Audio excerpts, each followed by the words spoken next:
What's up, guys? Welcome to another episode of the Next Gen Podcast. I got a special one for you here. I got my boy here, Mattson. He's a former NBA sports performance coach, formerly for the Hornets, for the Knicks, and for the Warriors. Yeah, Steph Curry. He's got a ring with Steph Curry. It's crazy. Anyways, he's currently the director of sports performance for USC. He's big time, bro. A new guy in LA, and now he's going to be running shit. So anyways, welcome to the show, bro. Thanks Appreciate you coming out. Glad to be here. Of course, bro. Let's get to it. The ring, bro. The ring. The Steph Curry ring. Should have flexed it. Should have wore it today. I know, bro. Shit. But yeah, bro. So we'll talk. We'll keep it simple. Talk simple. But let's take it back. Tell me how it all started. Like, where you from? Obviously, you're a NorCal kid, right? Right. So right. take us back real quick. Yeah. So I grew up in Modesto, California. Modesto Turlock area is 209.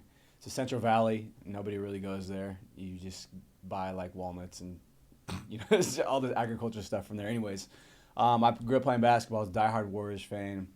I was like, I want to be an NBA player, of course, like a lot of us aspire to be. Yeah. And then so I was like, I need to be athletic, like a lot of these guys. The Warriors sucked at the time, but we had Jason Richardson, who was like one of the best dunkers of all time. Those Warriors were fire, though. But yeah. They were exciting to watch. We'd still lose every game, but they were exciting to watch. They were a young, up-and-coming team, at least we thought at the time. So I was like, I want to be athletic just like them. I want to be a high flyer like Jason Richardson. So I played basketball. I was pretty skilled, and then I started training, got obsessed with the training, saw the results of the training, became relatively athletic, and then used that to help me, succeed and get to the next level and keep playing through college because I felt like my athleticism was a huge advantage, where I was able to get to the hole faster, jump higher than other guys, get rebounds, put back dunks, dunk on fast breaks, whatever. And it felt so cool, So the return on investment is there. So I was obsessed with weight training. Yeah. And then one thing led to another, and then I'm here. There's a lot that I'm missing, but I can elaborate on the entire journey. It's crazy, but that's what started the obsession. That's cool. Yeah. I was looking through your experience, by the way. I saw you were at Velocity. Yeah, man. So trying to make it in strength and conditioning, knowing my goal would be the NBA, you have to intern or just put your foot in so many different places trying to figure it out, right? Yeah. And to start off, everybody's like, you need to intern, get time, shadow, whatever, right? So initially I interned at Exos, which is like a private performance sector, right? And then I went to Velocity after that. I was paid, part-time employee. This is all NorCal? No, this is Southern California. Oh, okay. Yeah, I had my master's degree, or I was working through my master's degree simultaneously. Okay. Trying to get experience. Prior to that, I was a personal trainer for like 7 years, right? I think most of the strength coaches have been a personal trainer at some point. Right. And that's actually pretty good. I think there's a lot of relative experience, especially when they throw these gen pop people at you who have so many different things they need to work on. Like that actually, looking back on it, helped me a ton. For sure. Like different cases. Frozen shoulder, which I would have never focused on, right? Now I know a lot about it. Right. And so I'm getting this client who's like, I got this problem. And I'm like, okay, let me solve it. Right. And then you're reading textbooks, like figuring things out, looking things on Google, reading articles about how to fix it, right? Trying different methods, and that helps me a lot as a coach still to this day. Yeah. Like if there's something that an athlete gets that I'm unfamiliar with, I look at it and I say, how can I resolve it? And then the same strategies that I used when I was a personal trainer back in the day, I can still use, right? Into defining things. Totally. I was at Velocity as my first real job as a strength coach. It was part-time. Not necessarily hours. Like I was working over 40, but I was not a full-time employee, not benefits or anything like that, right? Sure. That's how it goes. So you're not making much money and you can't get hurt because if you go to the hospital, all your money's gone. Facts. Yeah, so then I was hired as a strength coach at Point Loma Nazarene, and I did that for a year. And then following that, I don't know where you want to go with this, but we can talk about how it turned into my NBA journey. Yeah, and the process keep it going. Of it. So I was at Point Loma, and I had been reaching out to all these NBA and NFL teams, trying to get an opportunity to get in the door. Right, I had already interned at 2 places. I have a graduate degree. How are you reaching out? Actually, I felt like I needed to be unique. So initially, like in 2014, maybe 13, 14, I was following the Warriors players on Instagram, and Instagram was not what it is now today. It was barely starting. So I didn't even know how to do DMs, comment. It was totally different. Yeah. So anyways, I follow Warriors players, and I remember Leandro Barbosa put a post up. There was no stories or anything like that back in the day for all y'all people. Yeah. All right? It was just a post. Anyways, so he put a post up of his strength coach deadlifting. Oh, okay. And he's like, Coach is strong, and he tagged him. He wrote his name in it. Oh, dope. So I was like, oh my God, this is golden opportunity. That's my dream job. Be a strength coach for the Golden State Warriors. That's what I aspired to be since I knew I wasn't going to be an NBA player. Right. I was like, NBA player for the Warriors, that was eliminated pretty quickly. Yeah. So it's like work for the Warriors, train the Warriors, Right. right? And once I had that goal in mind, I was following along the process, trying to reach out to people. A lot of times reaching out, you don't hear back. This is very common in this field, right? It's so saturated. So anyways, I reached out to the Warriors strength coach who was tagged by Leandro Barbosa. Okay. And he probably had 300 followers, something like that, right? So my DM was going to stand out, right? Versus now, like, I get a ton of DMs. Probably on a daily basis, I get a DM from someone trying to reach out or whatever, right? Right. It's hard, right, to respond to all these, even see them. Right. So anyways, he sees it. He's kind enough. I tell him I'll go to Warriors games as frequently as I can, and I'll drive to Oakland any day to meet him. So he was receptive. That's sick. So I drove there. It was Rockets versus Warriors, a playoff game, like first round or something like that. Oh, what's this dude's name? Mike Roncarati. Yeah, you know. Oh, okay. Yeah. So that's who I reached out to. And he was kind enough to answer my DM and meet up with me, and then was like, he was pretty abrasive, which is the best thing for me. He was like, man, don't reach out to me, say like, hey man, like that's unprofessional. Don't do this, don't do that. And it was positive criticism from the second I met him. And I was like, okay, let me take that and see how to go about it. And he's like, he made suggestions. Yeah. Anytime I have a question like, should I do this internship or should I take this course? He's like, yes or no. It's like black and white. I do this or don't do this. Yeah. And that kind of helped my trajectory and determining what to do moving forward. Anyways, with that being said and his feedback, I was like, I need to do something creative. Like, I need to make an impression on these coaches, not just like an email or like, can I have this? Can I have that? So I was like, okay, let me at least, like everybody's emailing them or DMing them. Let me at least have them have something tangible, right? Let me send them an actual letter, an actual resume. So I looked on Google and tried to find every NBA and NFL training facility's address, right? So I did that. Once I gathered them all, I printed out documents, my resume, and a cover letter addressed to the strength coach, and sent it to their physical address. Sick. And I think that alone, like if I were to get a letter in the mail versus getting an email, that's going to stand out significantly more. That's a little more effort. Right? That creates separation. So looking from my perspective now, I respect that. At the time, I did that, and that created so many connections. I probably, out of the 60 teams, right, NFL and NBA, I probably started talking to 20 to 25 coaches. No way. Yeah, like good feedback, right? That's sweet. I never would have thought to do that for real. That's crazy. Yeah, so that was a blessing. A blessing for sure. Like I didn't know that it would lead to that. Anyways, so I did that, and then once I developed that network, I try to keep communication, right, and then make sure like if I would follow their schedules, where they're traveling to, if it was close to where I would make an effort to try to meet them. If I was going by the city, I would go. If I can go to the arena or meet up with you, I would do that. Right. So I just kept doing that, and the process continued. Ended up being like, following my graduate degree and following Exos in Point Loma, I ended up interning at Washington, right? I regressed. I went from being paid to being unpaid, right? Which is a regression in terms of finances, but it was a sacrifice that I felt like is important, right? You go from... That was your first collegiate, though. My first collegiate job, but I feel like I want to be the NBA. Coaches don't respect me at a Division II school, right? It's just the reality of it. If I go work at a Division I now, like a Power 5, they'll be like, oh, okay, this guy, maybe he does know what he's talking about. Right. So I, left Point Loma, went to Washington, worked at Washington for 4.5 months as an intern, not getting paid $1, didn't have money, didn't have a home, didn't have anything. Like I lived in my car, right? Yeah. And we could talk about that too if you want, in detail. But it was a sacrifice I made, right, to leave an impression with these coaches and then give me an opportunity. And then over that course of those few years, I interviewed with the Kings, the Hawks, Kings again, and I couldn't get jobs. Knicks, reached out to them, had a little communication cut off. Like there was a lot of things transpiring, but nothing really got momentum. Yeah. Right. Like, ooh, I got a chance, and it doesn't work out. Yeah. Another year goes by, it doesn't work out. All the time. Yeah, until I got my lucky break with the New York Knicks, and it was actually Mubarak Malik who ended up hiring me. He was the person I was communicating to initially. Yeah. He kind of was like, whatever, blew me off, right? Like talked a little bit, but just being cordial. I ended up getting referred to athletic trainer, and he had never communicated with me before. So I left a really good impression with him. That got me to the second round, and then Barr. Okay. Then he actually had to take me serious and listen to me because I was already in the second round of interviews. Right. And then he got to see who I truly was, which led to me getting the job. Anyways. Shout out Barr. Yeah, my man. If it wasn't for you, I wouldn't be here. So thank you, man. But yeah, that's kind of the journey in a very condensed version. There's so many things I'm skipping along the process. Nah, for sure. I mean, I remember you mentioning this to me before. Like, you talked about like you living out of your car and all that. So that was in Washington. Yeah, that was when I was in Washington.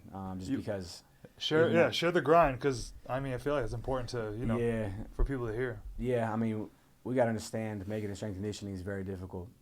It's such a saturated field, and even when you start, you're paid so poorly that it's almost like it's such a deterrent that it almost has to make you leave the field. I've seen so many people that I've come up with want to be strength coaches, and they get these low-paying jobs after low-paying jobs, and at some point they have to be like, man, I have a family to support, I have a life that I need to do. Like, you start getting really concerned with these things. Like, you made the sacrifice, where's the return on investment? And sometimes it takes forever.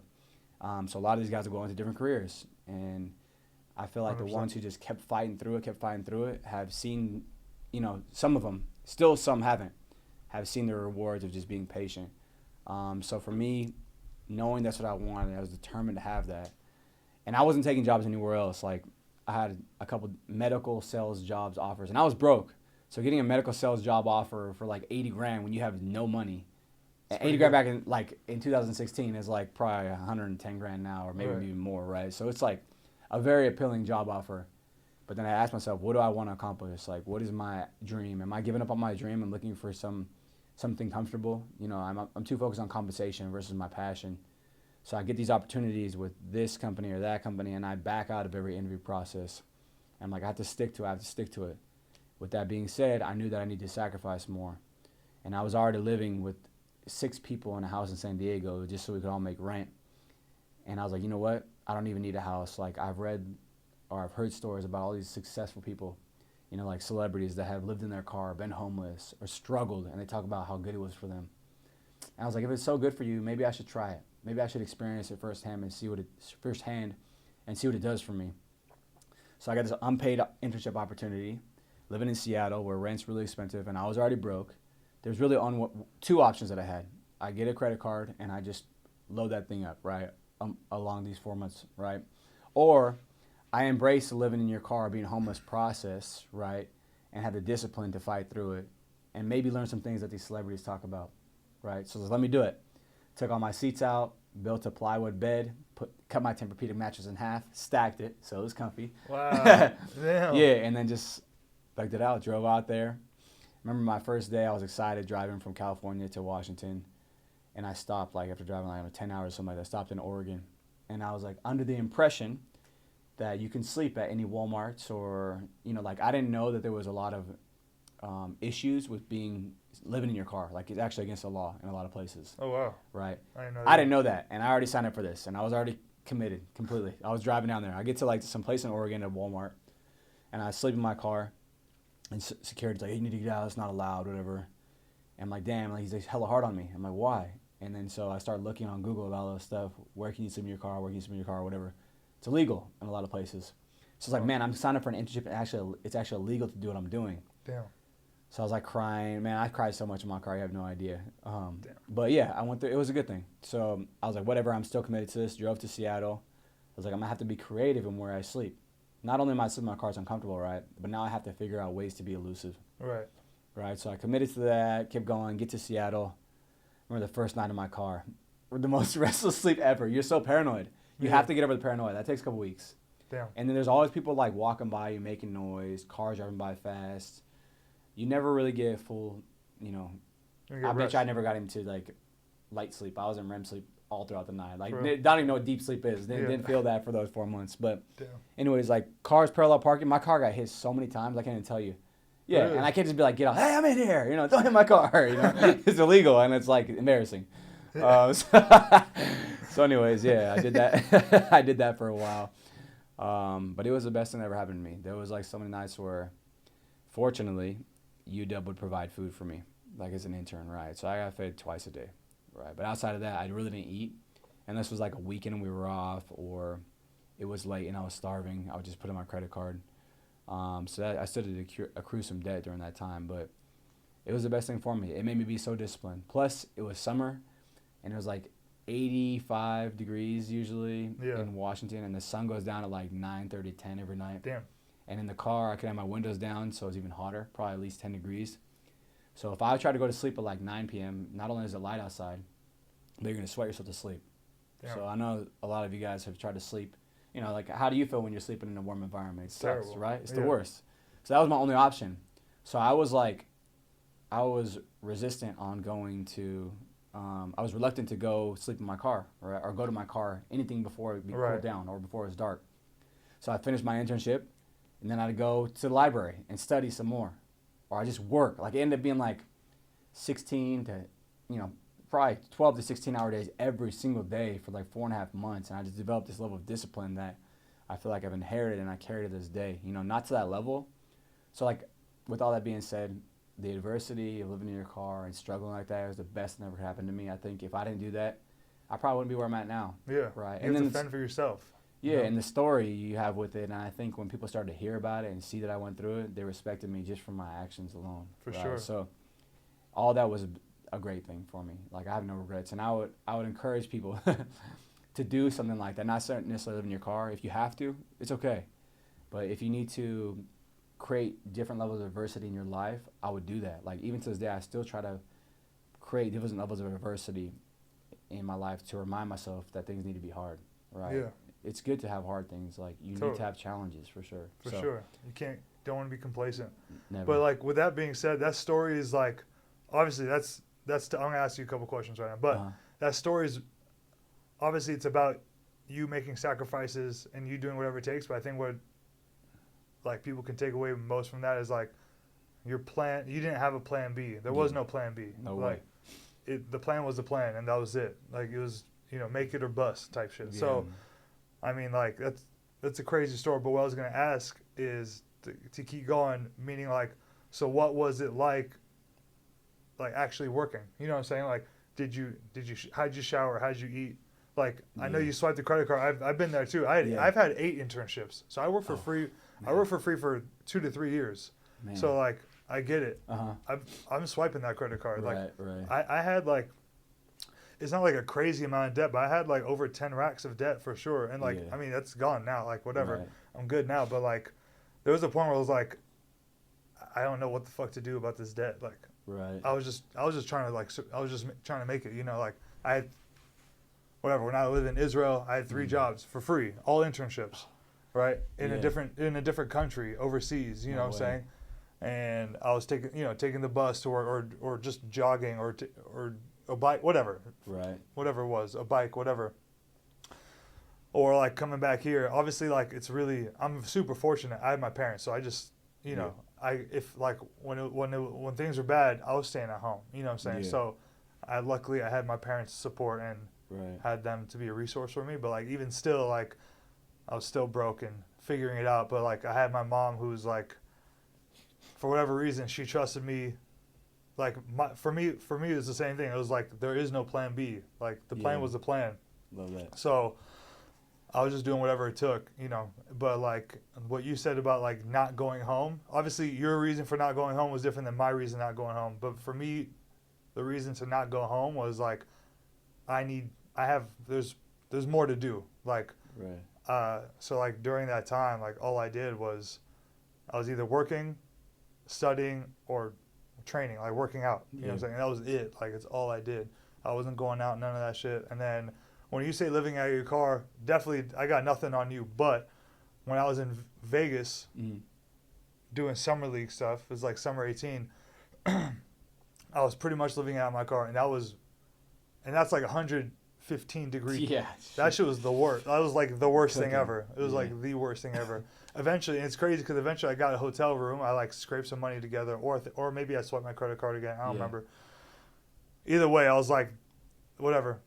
It was, shitty room, at a random motel type, whatever. And this weekend, it was like a certain weekend where like it was a crazy storm. Like, I swear it was like a hurricane outside. Yeah. Like, it was like raining, like thunderstorms, like super crazy winds, like, and it was like hot rain. It was crazy. I've never seen anything like it. And it was like pouring like hard, like violent rain type shit in Vegas. And I remember I was staying in a hotel room. I had gotten some food from like the grocery store, and I put it in a little mini fridge and whatever. And all of a sudden, it's like really hot in the room. The AC turns off, all the power cuts out. I'm like, what's going on? The entire block lost power.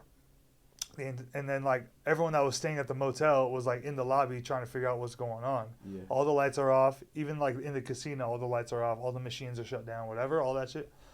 And I was just like, damn, the food's gonna go bad. Like it's so hot, I can't fall asleep. Like it was all bad. So like, anyways, that was just a moment that I thought of when you were talking about that. Cause I was like, yeah, bro.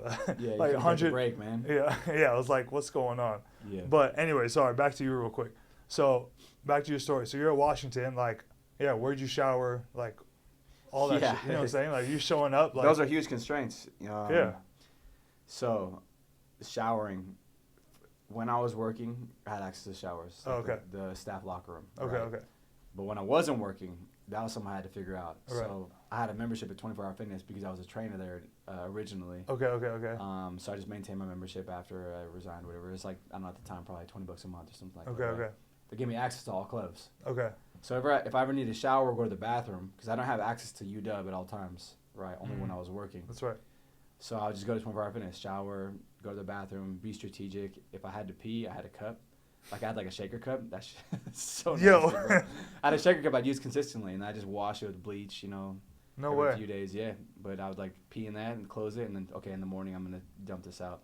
Word? I swear it sucks so bad. That's crazy. Yeah, just in the car.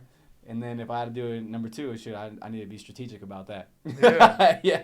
So go to 24 or whatever, or go to a grocery store nearby, like go to a Safeway at night or something like that if I have to do that. But I became pretty diligent about the structure of like how to navigate those things. Yeah, you have to. Laundromat, yeah, and what else? Yeah, just a lot of being creative and figuring out how to create a seamless process. I had like 5 or 6 parking spots that I rotate. Okay. I park for like 24 hours or 48 hours, depending on what the limits are. Also try not to be too obvious. Yeah. I found that like apartment complexes are a good place to park at because they're not really monitoring the guest parking or street parking by the apartments, right? Nobody's gonna be checked. There's too many units in one small area. Too many people. Right, yeah, that nobody's gonna even notice you. But I had a spot like they would give guest passes out to the UW garage to the players, right? Or whoever, to staff. And I ended up getting a bunch of those. So I was like, oh my gosh, this is the best place to sleep. I can actually fall asleep. I'm in a parking garage underneath the stadium or next to the stadium. It's like, cool. Nobody's going to bug me. Yeah. Only football has access to it. I'm good. And then like my 3rd or 4th night doing that, I was sleeping good. I was loving it. I got caught. And I was like, I was devastated. I got caught by one of the strength coaches, and he like threatened to fire me, whatever, for my free work, to fire me, and there's a liability and all this stuff. And I was so embarrassed, and I was crying. I'm like, man, I did all this, made the sacrifice, and it's not going to work out. Anyways, he felt bad later and offered me to stay with him. I didn't take that up on him. I didn't take that offer up, right? Because I feel like, initially it's like, oh, here's a favor for you, like, come, right? But then I don't want to ever be an inconvenience to someone. Yeah. Right? Like, oh, thank you, but no thank you, right? I'll figure it out. I have to. But we developed a really good relationship, and he saw my struggle firsthand. And he's like one of my good friends to this day. And he tries to, historically, not currently, but, different opportunities, job opportunities. Like, oh, this opportunity, this opportunity, this opportunity. Yeah. I entered from him. I was eager, and he respected me. And it was like really good relationship because he knew who I was and the sacrifice I was making. I think it's very important to be transparent about those things, not necessarily show off. There's ways to go about it. Yeah. But I think people need to know stuff like that about you, right? Because not many people will be willing to do some of those things or make those sacrifices. Like how you talk about, having to take the bus or getting a bunch of change, so you get a motel for the night, but the motel doesn't work. Like, right. People don't go through those struggles. They'll back out quickly. It shows you how much you want it. Right. Right. So, I respect that. No, for sure, man. Yeah. No, it's great. I remember I never knew the details, but I remember you told me about that. Yeah. And then like every time you mention it, I think about that time when I was in Vegas. So right. yeah. So, but yeah, man. You and I have always like connected over. I feel like we always connected over like the plan being the plan. For sure, yeah. The plan has to plan. There's nothing invigorating about going to plan B. Yeah. Especially as someone who's a dreamer, like, yeah, you just feel so defeated if you give up. How could you give up? I'd rather die trying and not make it. Yeah. Than pick a plan B. Nah, for sure, mentality. Man. Yeah. No, I feel that. Yeah. For sure, I feel that. That's crazy. So, all right. So what happened after Seattle? So, how did that end? Like, yeah. So obviously you like got on good terms with Was that the head guy or who was? He was a sports scientist. Okay. One of the strength coaches, but he was like my internship coordinator, I'd say. Oh, okay. The two people. So yeah, the internship passed, and then he tried to give me jobs. I got a job opportunity to work as an intern, like a paid internship now, at University of Rhode Island basketball. Whoa, okay. And that was East like, Coast. yeah, I mean they were like top 25 of the team. That was where UConn coach Dan Hurley was the coach there. Oh, really? Yeah. Okay. So maybe that might have been a good idea. Yeah, yeah, that might have worked out. But there's many routes you can take in life. So yeah. it was only $2,000 a month, not including like housing provided. And I was just finishing an internship where I was like not making any money. I was already like accruing a bunch of debt. So I had to make a tough decision and be like, no, I can't do this after all. Like, it's not worth it. Moving across the country, $2,000 a month. It's just not feasible. Like, I can't keep doing this. I have to figure out another way to still make it. Right. Then I got another job opportunity at Wright State to be the basketball strength coach. It's like a mid-major. I think it's in Ohio or something like that. And that was like, I don't know, chips and crackers for salary or something. It was like nothing still. Like, I don't know, 30 grand or something like that. I said no again. And I was like, man, I just declined 2 opportunities. Maybe that's the wrong thing to do, but my heart is telling me not to do it, right? Like, so I'm not gonna do it. That's good. That's good for you, man. That's a tough position to be in. It is hard because that's the route a lot of people need to take. But fortunately, it worked out for me. So I said, okay, I'm gonna go back home to San Diego. I'm gonna figure out a way to make money, right? And I'm gonna get involved with kids, and I'm gonna try to teach. I have a master's degree. I could teach. One of my friends is a professor at this school called Miramar, a junior college. So he was able to give me like 2 classes, I think, adjunct position. So, I mean, that made me probably a couple grand a month. Mm-hmm. And then I was like, okay, I'm going to turn my garage into a gym, and I'm going to start doing private practice there, private training. I just got to figure out how to get clients. I said, I'll figure that out. So first thing I did, spent a few grand getting all the equipment, right? And now I'm in even more debt than I already had. Right. But I was like, it's going to work out. Yeah. And then I got connected with Ryan Silver, who runs West Coast Elite. He's got teams all over the West Coast, and I mean, it seems like it's constantly expanding. But anyways, I trained a kid. He liked the results. Ryan Silver was his coach for AAU, like with Nico Mannion, Josh Green. Mm-hmm. Like the whole team was D1, right? So then they liked me. Damn. They referred me to a bunch of kids in San Diego. I ran that whole AAU department, like the whole San Diego team, which is like, I don't know, 13 teams or something like that. And that led to me getting tons of kids from that, right? For sure. So that's a great if you get 2 kids from each team, that's 26 kids already. Right. Right. So I got to the point where I had like 40 kids, and I couldn't take any more kids on, right? So I was training these kids simultaneously, teaching at the college as well, with the goal still being the NBA, right? And it was like a 9-month gap before the next NBA season. So I was like, okay, I've developed a relationship with these coaches. I've done these internships. They follow me on social media. It's an indirect way to communicate with them on a consistent basis. So, okay, I'm just going to turn my social media platform into something that's professional, which shows them that I know what I'm talking about. Constantly, like a couple days a week, put a post up about a method or a way of training, whatever, right, to show that I know my shit. So when I reach out again, they've been watching these posts. It's like my portfolio over the last several months. So when I reach out to them for direct communication, they've seen my indirect communication this whole time. They respect me. That'll give me an advantage against other candidates, right? And that's what I did. And then that's what ultimately led me to the Knicks job. I got a referral from the Utah Jazz, who I had never met until I went to NBSCA conference. I communicated with Isaiah Wright through email. Okay. A couple times. He recognized my name from me just communicating, just seeing the email, right? I saw him in person at the conference, went up to him, hey, I'm Andre, the guy who bugs you all the time, like with emails, right? Nice to meet you. Left a really good first impression, right? Put a face to the name. And then that was it, right? Maybe a month later, he forwards me an email the New York Knicks had sent out to all the NBA strength coaches about they're looking for an intern or an assistant for the seasonal assistant strength coach, right? So then he forwarded it to me, and then I got in communication with Roger Hines, who was the athletic medicine director there.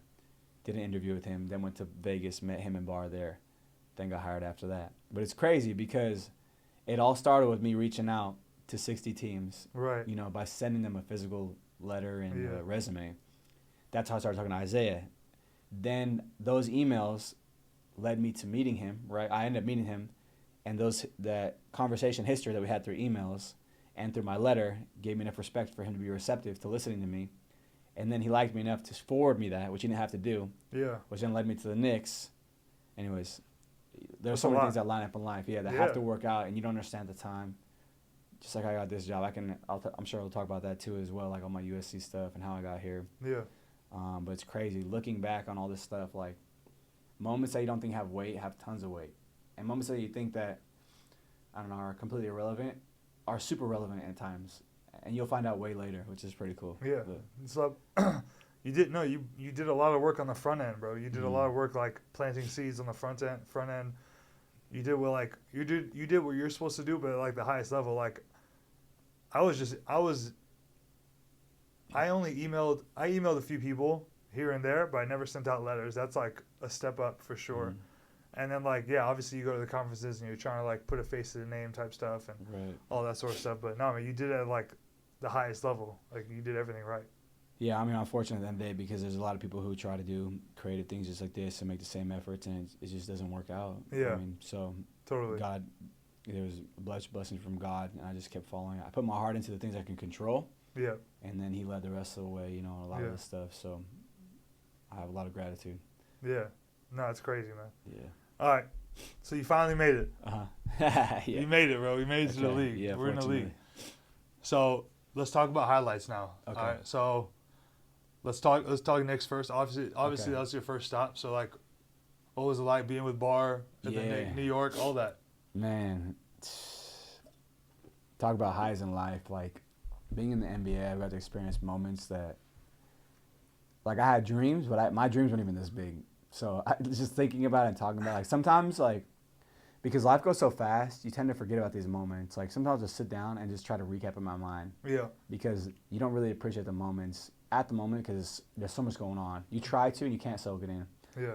But now I just try to remind myself, and it just gives me so much gratitude, and I go to sleep smiling every day. I feel fulfilled, and that's such a blessing. I hope everybody feels fulfilled in their life at some point, right, by whatever they're chasing.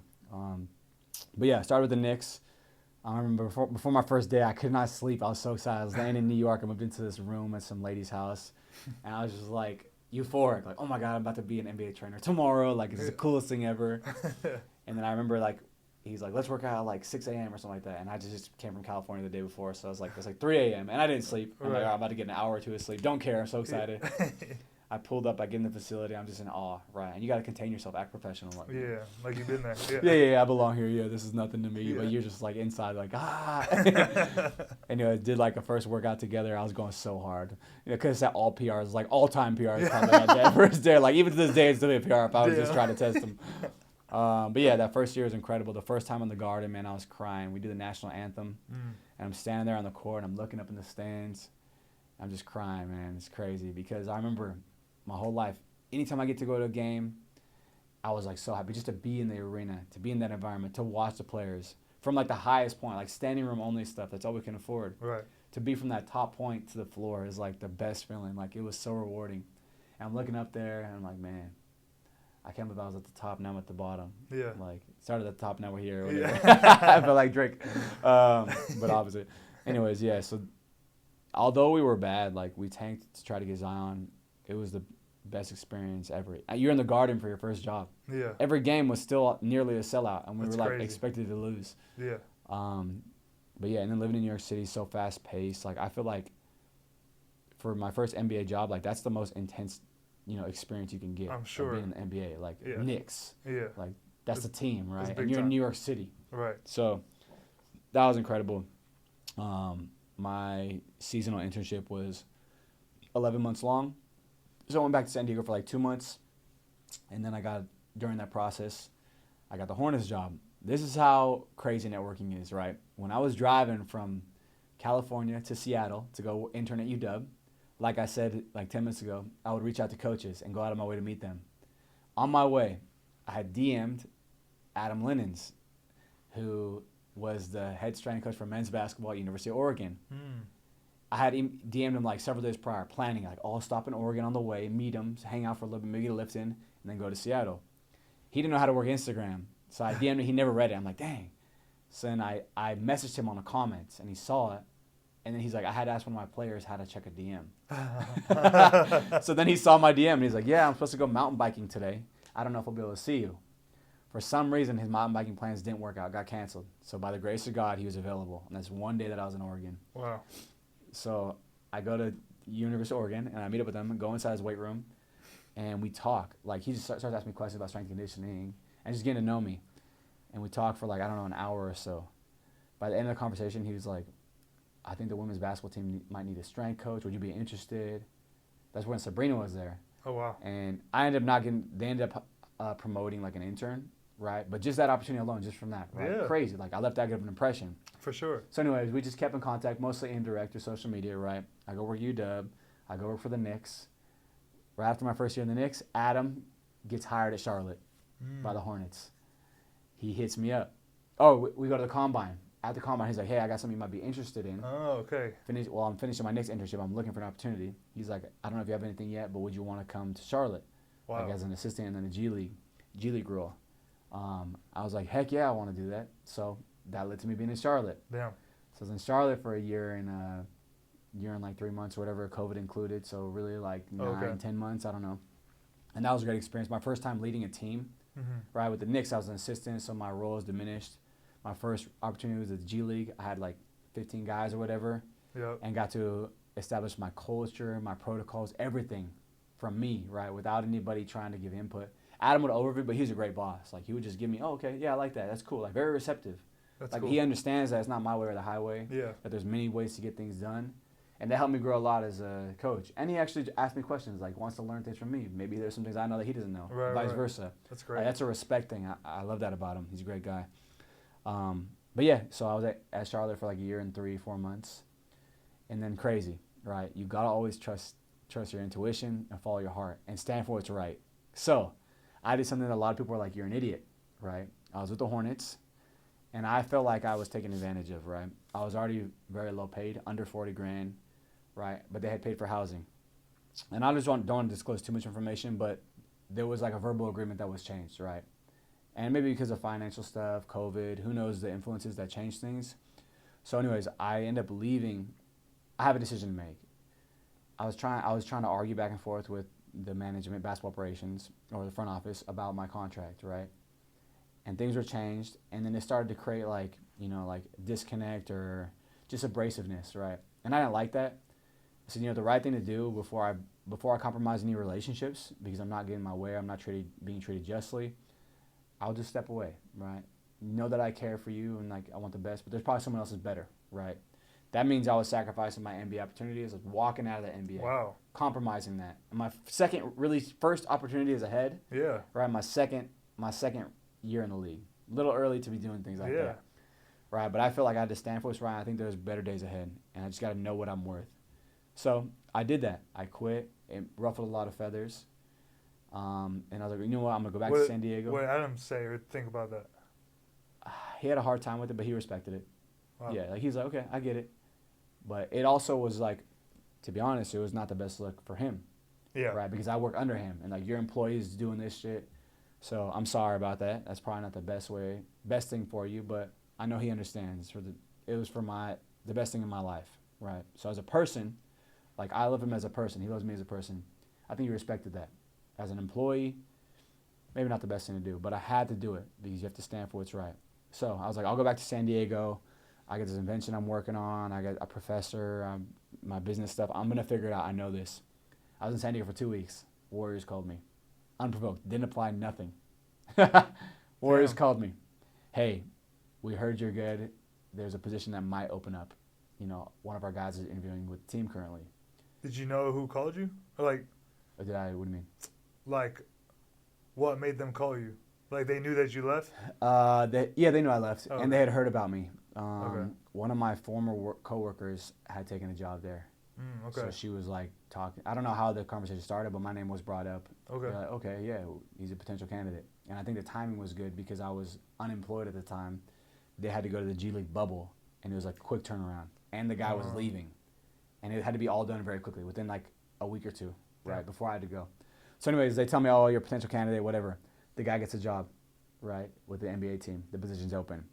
Interview like the next day. I'm in Cancun for my friend's birthday. I interview in Cancun. Do the interview. I was like so ready. The second they told me I might be a candidate, I prepared a massive PowerPoint presentation. Right? They call me the next day. I'm like, do you mind if I present something to you? Kind of take over the interview.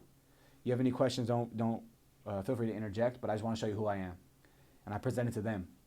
and they were blown away. I went all in on that, right, to show, right? Because I Well, feel like a lot of times in interviews, you just you sit let around them and lead the way, and Yeah. you don't know what's next. It's like rapid fire. Like, Yeah. tell us about you. Answer this question. And you're like you may actually know that, but the pressure can be overwhelming or may throw you off or them looking at you. Like, Yeah. if you lead the way in interviews, I think that is really helpful. You also got to consider if the people are going to be receptive to you doing that. Yeah. Fortunately, You have to read the room. But yeah. in the times I've led the interviews, they've been like, yeah, right, really cool, chill about it. So anyways, Warriors happened to call me. That was by the grace of God, probably for following my heart and doing what I thought was right. They called me, interviewed, got the job. Like, I was in San Diego for like 2 or 3 days after Cancun. Flew to the Bay Area. Damn.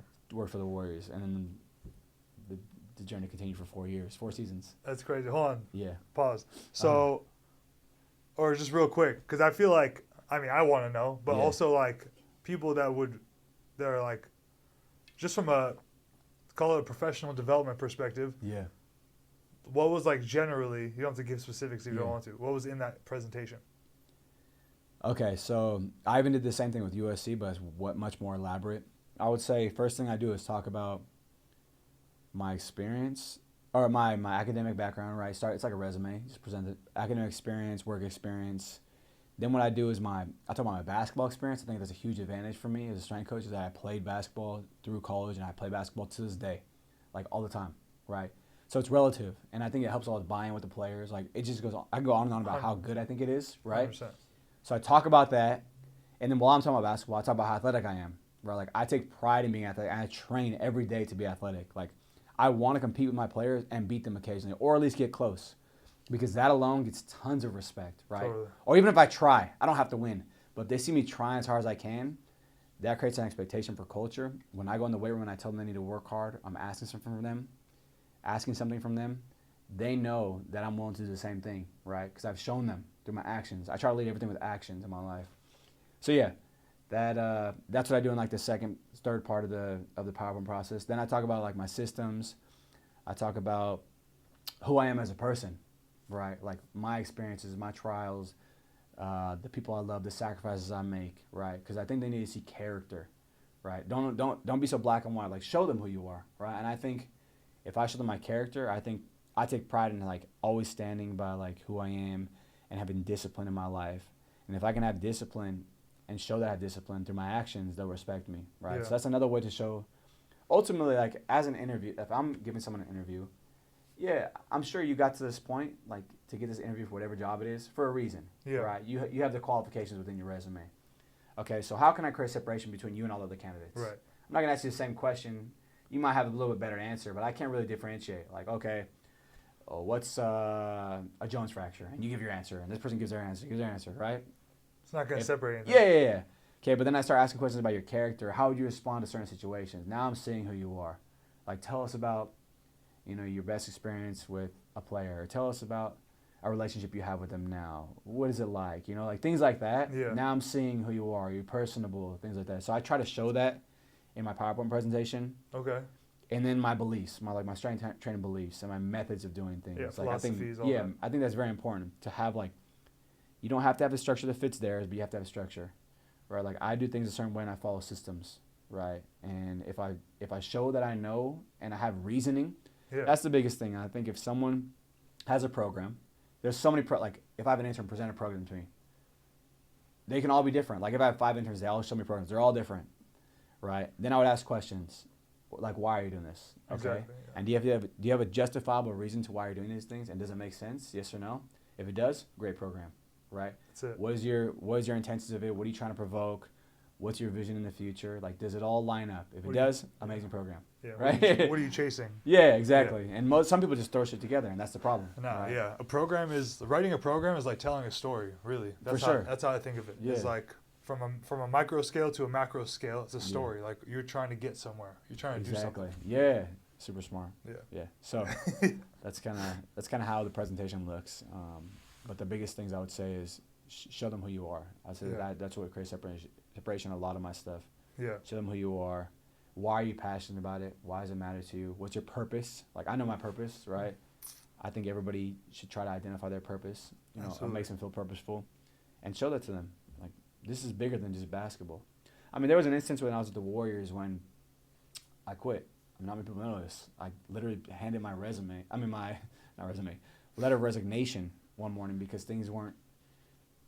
There was some things that I wanted that weren't being done, right? And I had an opportunity to go do something else, and I was like, you know what, this is the right thing to do.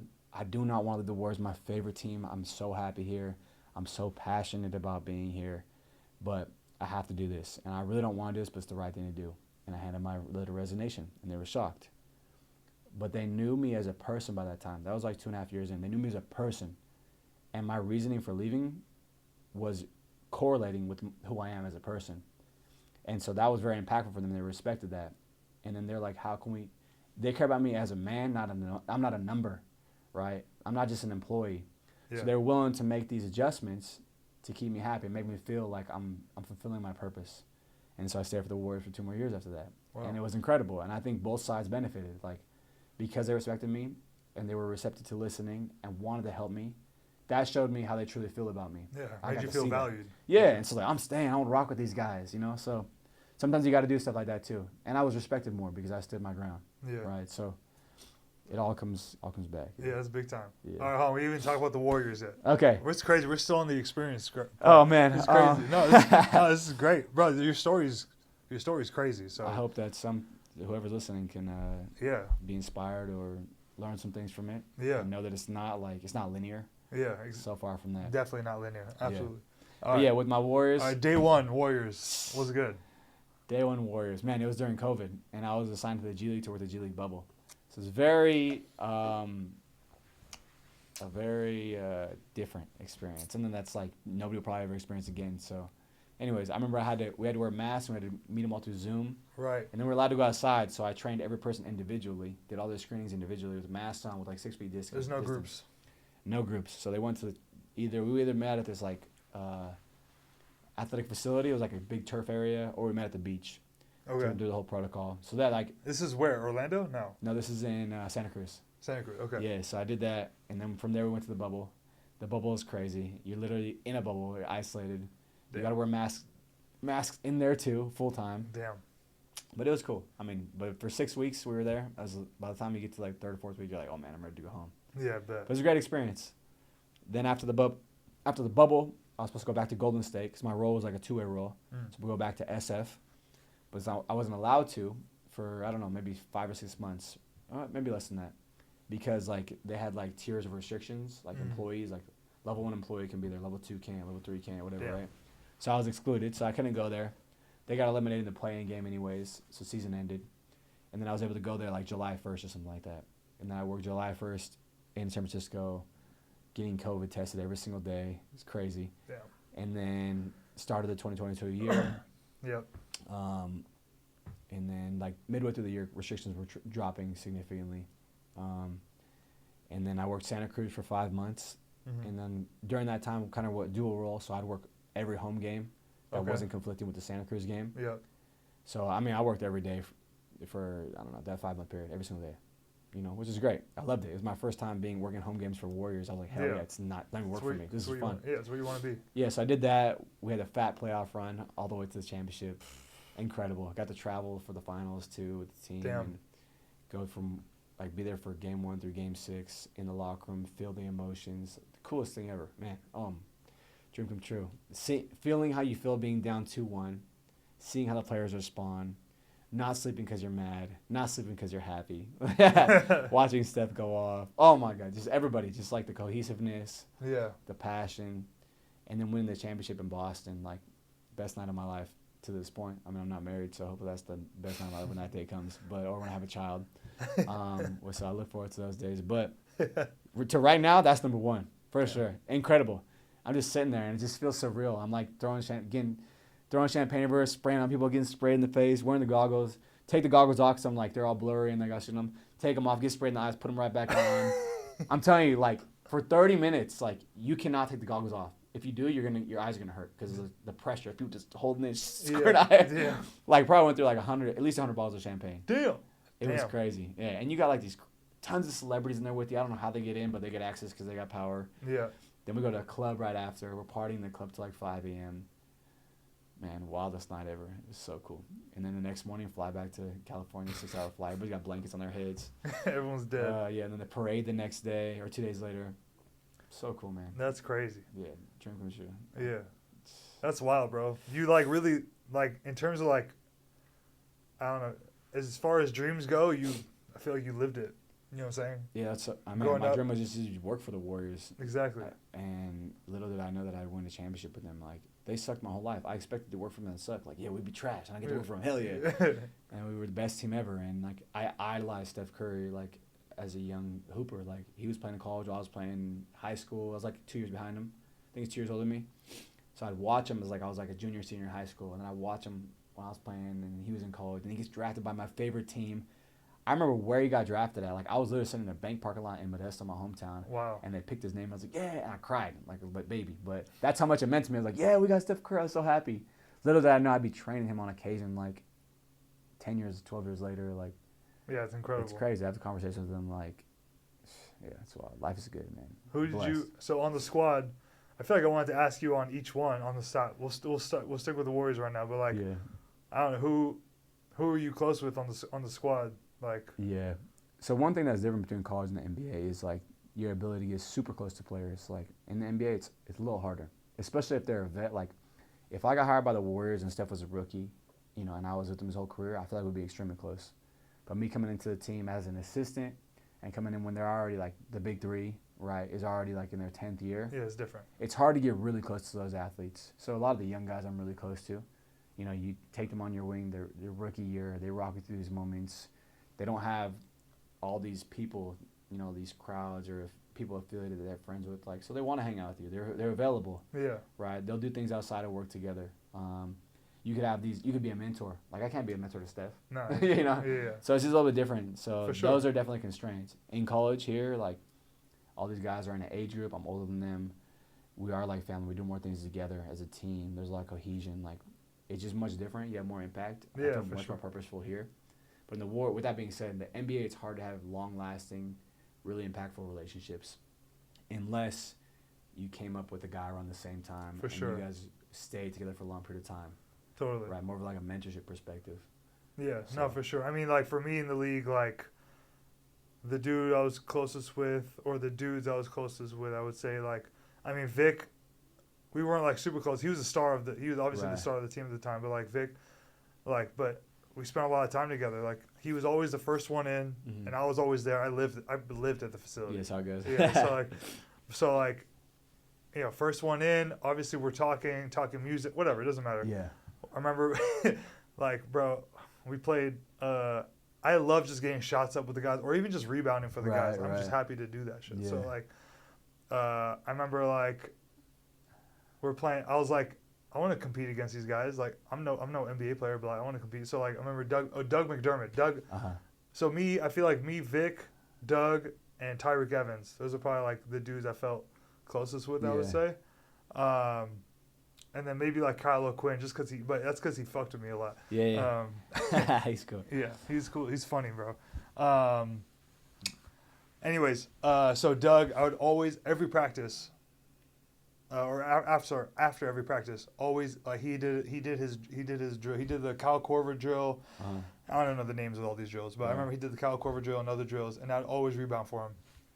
And after he was done, I was like, "Yo, Doug, let's play some horse or something." And he's like, "All right, cool." That's bro. sick. Cooked you. I've never missed so many shots in a row. Oh, you're nervous? Bro, I lost in like 45 seconds. Oh, no. Like every shot, HORSE, and I was done. that's It was how it over goes. before I even started. And I was like, this is so embarrassing. Like, dude, it was an elbow jump shot. I couldn't hit it, or a free throw, whatever. I was like, it's much different. it's embarrassing, It's bro. intimidating for sure. No, it was embarrassing. And then, so Doug was laughing. And he's like, bro, whatever. You're trash, whatever. I was like, all right, whatever. Damn, I am And trash. then Vic, and I was like, Vic, let's play some horse. Because I want some redemption. Like, Yeah. that was so fast. That was bullshit. Fuck that. Yeah. And Vic was like, bro, you couldn't even beat Doug. You think you could beat me? And I was like, bro, fuck you, bro. Damn. I was like, damn, bro. Getting hated on by everybody Yeah. now. I was like, bro, he's a shooter. Like, Yeah. Vic, you're good, but Yeah, come on now. that's like Kyle Korver reincarnated. Right. That's hilarious. He's a real shooter. But anyways, no, we didn't play. But like, yeah, those, and then I would say Domas also. Domas, because like, obviously every pregame lift, he had the same exact lift. Uh-huh. He he's a dude. He knows his body. He sticks to his routine. Whatever. So like every pregame, obviously we do our thing, and then after I was done with the Pacers, he lives in LA now. I mean, like, cause he Off season or off season, cause Okay. he married a girl, Shoshana. She's a friend of a friend. okay. I don't know her, but like I know we have like mutual friends, whatever. Yeah. Anyways, so she would stay right here in like Century City. Long story short, pandemic, everything was shut down, whatever. There was nowhere for him to do his off season stuff. So luckily at the time I was at Monarch, we're a medical facility, we're an essential business. So I brought him to Monarch and I would train him there sick. and whatever. So like Okay. we got to like stay tapped in and everything. Oh, that's sick, man. Yeah, it Dope, was man. cool. So yeah, those are the guys like I felt like I was closest with. Yeah. You know, like I said, we didn't like kick it much outside because like you said, like Right. they got hella people around them, they got stuff Yeah. going on. But like, I mean, what about like the Knicks or the Hornets? Like, is there anyone that like, you know, you rocked with? I'd say more G League guys. Actually, with the Hornets, G League guys. With the Knicks, I don't talk to any of them. I mean, I was cool with KP Porzingis, Okay, probably because he spent the most time in the weight room because he's rehabbing. He missed Right. the whole year, right, right? So I see him every single day, yeah, like for long duration exposures. But I don't talk to him now. Like, Yeah, If yeah. I see him, I'll say what's up, talk to him for a couple minutes or whatever. But yeah, you know, we're not gonna do anything other than that. If he's in Yeah. LA, he's not gonna reach out to me, and you know, I don't think he knows I'm in LA. Like that's how. yeah. No, That's same. how it just ends, you know. It's just like it's such a normal process in the NBA. Like with a friend, like if I move to the city, you know, and I know you in the past and I moved here and I never talk to you when I get here, like it's completely different. Like our relationship is everlasting. I'm gonna keep talking to you, right? Right. NBA, you know you have these relationships that are really good, but you know that's probably temporary, right? Unless you have like a real impact, you're really close to them, Right. then you're gonna be like it's something more sustainable. Right. But even the guys I'm closest to, like I'll probably see him occasionally in LA, but not every time for sure. And it Yeah. might be short. Like it's just the reality of it. Like No, but like at the Yeah, time things though, on. like I mean, KP seems like he's a good dude. He's a cool yeah, dude. yeah, really nice. Yeah. Yeah, yeah. I mean, your family once you're in the facility, you know, Right. like you work for the team, you're like a brother to them. Yeah. It's not like a fan going up to them. It's completely different. No, Like, Yeah. It's totally different. Nah, you can't. You have to be on the same level. That's like why to this day, like I don't ever ask anyone for pictures. Like Yeah. even if it was like the only dude I would ever ask for a picture, and if he was alive, is Kobe. That's like Yeah. the only dude ever. Right. Like, but anyone else, no, I'm not gonna like create a dynamic where it's No, like never. this. Yeah, you know what I'm saying? You don't want that either, and that doesn't make them feel good. Yeah. It's just it's like transactional. It's like it is transactional. it's like, perfect. I want this from you. I want a picture with you. I want this from you. Yeah, like yeah, no, yeah. bro, I'm not It's gonna so I'm not gonna transactional. use you. You know what I'm saying? Like Exactly. yeah. No, I'm not gonna do that. But okay, all right. So yeah. yeah, that Do was this thing. a lot. That was cool, Yeah, bro. For sure. Just All a right. lot of detail. No, for sure. All right, so look, fast forward to now. Now you're at SC. Yep. You're in the collegiate sector. Yeah. You're running shit. You're a director now, big dog. All right, Yeah. so like, obviously it's still new. This is still new, but like, what are some highlights so far? Like, what is there anything that I don't know surprised you, or you're like, damn, this is really nice, or whatever, anything like that? Yeah, man. Just so I had an intuition that college setting would be much better than the NBA, in my opinion. Yeah. Right. For my values, things I want. Right. That's not saying that that's like a universal thing. Right. But for me, this is what I thought would be great. Now that I'm here, I was right. It's incredible. The biggest thing I would say is I feel much more purposeful. I have a huge impact. Huge impact. I mean, I spend so much time with them, not only from a relationship perspective, right? Like I feel very impactful there, like Totally. for basketball, for things outside of basketball, just life stuff. But even in training, like I get to periodize things. Like in the NBA, there's so many constraints you can't, right? Like there's always something coming up. You can't be as abrasive. Maybe there's contraindications. Not even that. Maybe there's just like hesitancy because you can make them sore or something like that. Everyone's right? scared. Everyone's. Yeah. We'll talk about that. For sure. We'll talk For about sure. I think that's a well-known thing that it's like very conservative, right? College, I push these guys and I work with them. Like in the NBA as an assistant, right? Or maybe just being an assistant in general, there's always hesitancy unless your boss is like, do that, you know, like very, very enabling. So I feel like I never optimized my skill set as a coach. Like I never really truly got to show who I am. Right. I come to USC, I run the show, I'm involved in everything. I get in drills with them. I'll work out with them sometimes occasionally and I'll jump in a set or something like that. That's dope. Versus in the NBA, I was scared to do that. Like, oh, my boss get mad. What will it look like, right? But in my heart, I know that if I do that, what's my intention here? Buy-in. Jumping in a set. Yeah, buy-in. I'm going to show them, oh, the weight's too heavy? Okay, watch me. Look, I'm going to do it right now. If I could jump with it, is it too heavy? Or, if I, you know what I'm saying? Like, this is how it needs to look like. This is how hard you need to go. Like, set the standard consistently. So in the college setting, I just have so much more impact in so many ways. I get to lead. I have interns that work for me, and I was an intern for a long time. So I want to make them feel super powerful and feel like they're ahead, right? When they're in the room, don't hesitate to coach. Speak up. If you got to say something, speak up. I'm never going to tell you not to. I'm never going to, bring down your voice or try to dim your light, right? I'm going to encourage you. Yeah, and I'm going to believe in you. But all I ask from you is just work hard. Like, there's a lot. Usually the interns have things to learn. Like, they have a ton to learn, right? Like, because they're green. Like, you need to show me that you're going above and beyond to learn all the time. So I'm going to give you all the resources.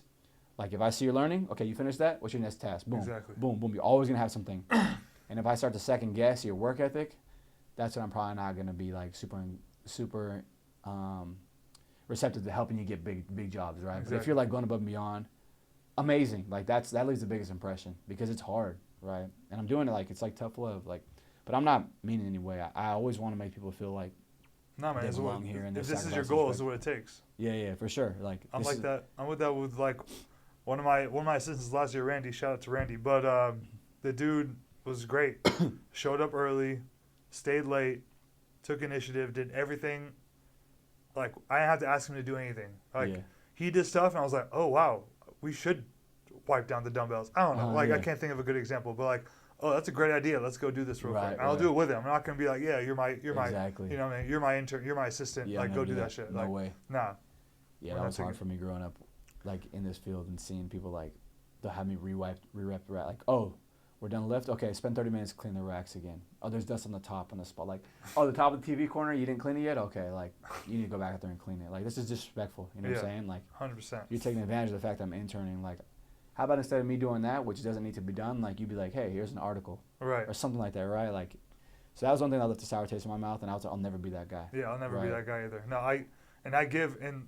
I've had 2 assistants. So, like, but like I said, my first one, I would, like, send him, I was like, hey, here's 3 books. Let me know when you're done. I got 3 more for you. Yeah, but, like, you should, like, you need to, like, these are the 3 that I believe, like, as a young coach, are going to help you tremendously. Sure. Like, there's really good information in this. It was like Joel Jamieson's like energy system development book. Yeah, the ESD book, the MMA one.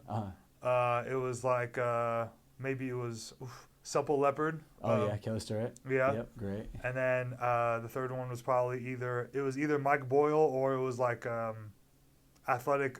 What's it called? Like an athletic development book, like with like change of direction drills and stuff like that. Perfect. It was one of those 2. But I was like read these 3 and I got 3 more for you. Yeah. You know what I'm saying? It's just always doing that. But I'm gonna this coming season for the volleyball season, whoever I bring on, I need to do a better job of like setting the expectation. I'm gonna have it in writing. Like, these are like the real expectations. Like, I'm gonna give you assignments to do every week, and it's not gonna be hard. It's just gonna be like, read this article and answer these 3 questions. So I know you read it. You know what I'm saying? No doubt. That's for sure. Yeah, like quizzes almost, right? Yeah, it's just like I need you, like, you know, it also depends on the person's aspirations. Because, like, I had a second assistant, and, like, I just couldn't, I feel like she didn't even know what she wanted, like, career-wise. Gotcha. She was kind of all over the place. She was doing this, she was doing that, she was doing training. Yeah, that's tough. Whatever. And I was like, I can't help you if you don't know what you want. You exactly. know?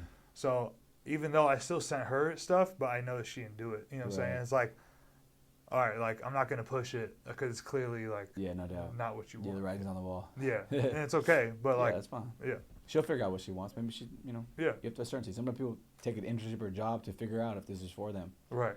We're fortunate we had direction. Like, we knew that we wanted to be in strength, like, since we were younger. Like, this is what I'm doing. Right? That's a blessing. Automatic. It was automatic, for sure. No, all right. So, SC. All right, so... looking back, this can be a quick one, but like looking back, what's like, I feel like you already touched on this, but what are some major differences or small differences? NBA and collegiate. That's a good one. I would say in college, okay, there's typically one, like, I run men's basketball. I don't have assistants. I have interns that rotate. Right. Fortunately, I have one intern, Brandon Williams, and I have Cole Edwards, who's working with all the sports, but Brandon works for basketball specifically. He's here the entire year, through the entire season, so I can count on him. Mm-hmm. He's going to come to most home games, if not all of them, and then he's going to come to some road games if they're within like proximity, like UCLA or like we play Gonzaga in Palm Springs. Okay. In the Palm Springs tournament with St. Mary's ASU, like he'd probably be there. So it's hard to even run the show by yourself, but even with two people, right? For sure. Versus in the NBA, you know, we had the same amount of players, maybe even less, honestly. Well, two ways probably on the same. So I have 18 guys right now. In the NBA, we had 15 roster players, and then you have 3 two-ways. So 18. So the same, actually. But we had 4 strength coaches. And then you have a director of, like, sports medicine who can also jump in. You have, like, a physio or, like, a sports scientist who can also jump in. So you have potentially 6 strength coaches. Athletic trainer, maybe. Athletic trainer, PT. Like, you're never shorthanded in the NBA, which I think is really good and could be bad, too, right? Like, I feel like if you're in the G League, at least from what I know, like, I don't know what your experience was like, but G League is like, it's all you. It's like one dude wearing 4 hats. Yeah, no doubt. So working in the G League did prepare me for this as well. Yeah. But that said, there's a big difference. NBA versus college. NBA, you have a big support staff. May not always be, like, attention to detail is crazy in the NBA, but I don't know about output. 'Cause it's hard to create culture when there's a lot of pods, kind of, you know, like coach here with these guys, coach here with these guys, coach here with these guys. You know, I kind of like one person leaves the room. Yeah. You know, not necessarily diminishing the other guys, but in one instance, like, here we go, we're all together, or set the tone. Right. Or if something needs to get done, like, Yeah. The scheduling, of course, right? Like, college we have 34 games, right? 36 including our exhibition games. NBA has 82, 88 with preseason. Playoffs. Summer League, 94. Playoffs, up to 16 more. You could have 110 games. A lot more than college. So you could periodize things. You could have a better quality of life, in my opinion, like my life and the things I value. The quality of life has improved significantly. Oh, yeah. Right? And so you just got to ask yourself, as a coach, like, I'm a realist. Like, I'm thinking of, like, ahead of time and in the moment. Like, I could have easily stayed with the Warriors for the next several years, but I don't think San Francisco is a place I want to live long term, so that's a big deterrent, right? I don't think I want to be in the NBA long term, working that many hours. If I have a family, which I don't have, is the NBA provoking a happy family setting, right? Would my wife be happy when I find her or marry her, right? If I have children, am I gonna be okay missing time with my wife? Am I gonna be okay missing time with my kids? Do I want to sacrifice that? Yes or no? And so, although I don't have that yet, I need to set myself up for success. So I said, working in the NBA long term is not gonna provoke that. So the probably best thing for me is to go to college. That's one reason. Another reason is I didn't want to live in San Francisco, right? Do I want to travel this much? I don't know. Do I want to, I don't know. Do I want to lose things that I care about? Like in college, like now, like my schedule's pretty consistent other than a game day. I can develop community in Los Angeles. I can go see my family occasionally. Like, I just feel like it's sustainable. When I have a family and kids, I can have that and keep a very happy household, and then at the same time pursue my passions and work in the college setting, have the camaraderie of a team, chase an NCAA championship, right? Yeah. And I won an NBA championship, so I felt like I checked that box. I'm determined to win an NCAA championship. I don't know if there's any coaches that have won both. If there's not, I want to be the first one. I don't know of any, right? So I'm determined to do that. It's like another thing. Yeah. Like, I think your dreams are always ever-changing, right? You do one thing, you want to do another. You want to do another. You want to do another. Yeah. And always chasing something is good, right? But at the same time, you have to have gratitude and be content with things you've done. Like, yes, I'm super happy. If I die tomorrow, I'm grateful for everything that I've done. And I don't think I have much regrets, right? Like, I can't think of any on the top of my head, so I don't have any, right? Because I've tried. Even when I failed, I tried. And I'm proud of that. Yeah. But I would have a hard time if I stayed in the NBA for a long time and chase this ego-driven, like, be a director, be this. Like, a lot of that is ego, right? It is. Like, what's so fulfilling about that? Like, for some people, maybe it's super fulfilling. I don't know. For me, I feel like it was a lot of chasing ego versus chasing purpose. Like, purposeful things for me are bigger than basketball, right? Like, yeah, I have relationships like that, but I want to do things in my life that leave a legacy to some capacity, right? As much as I can control, at least. So I feel like being in the college setting will allow me to really work on those things that will determine my legacy. So those are some big differences. Yeah. No, Both settings are awesome. Both settings are awesome. For sure. But I'm just saying, this is why I'm here at USC. This is why I chose to leave the NBA, right? Yeah. No, it's big time, man. I was like, I mean, now, like you said, dreams change and goals change. And for me, it changed too. So, and it changed. Obviously, I had my experience. Things went the way that they went. So it's all good. And then B, I saw dudes like, I want to be where they are, but even they weren't even fulfilled. Even they weren't happy, and they had shit going on. They're like, damn, like, I don't want to deal with that. Mm-hmm. So, guys struggling with relationships, with family, with stuff that you mentioned. Yeah. But also at the same time, like, I know and that like coaching the NBA is like, it has a shelf life. Like, for sure. You can't do that shit forever. You can't. And so now I saw, like, took a step back from a macro perspective. Is like, so what comes next? Like, what do people do after they're done in the NBA? Yeah. Nobody really knows. Everyone's so scared. Like, dudes right now in the NBA, like, whether they want to leave or they feel like they have to because of family, marriage, whatever, like, I know for a fact that they don't know what they want to do. But what I do know is the route, what I've seen, what I've observed is the route is typically college. Because it's easier lifestyle. You don't travel as much, whatever, more flexible. Or B, it's like you're like a sales rep for like Sorinex or Play. So whatever. true, man. So, whatever. Equipment. So true. Some equipment stuff. And that's it. I don't know. Yeah.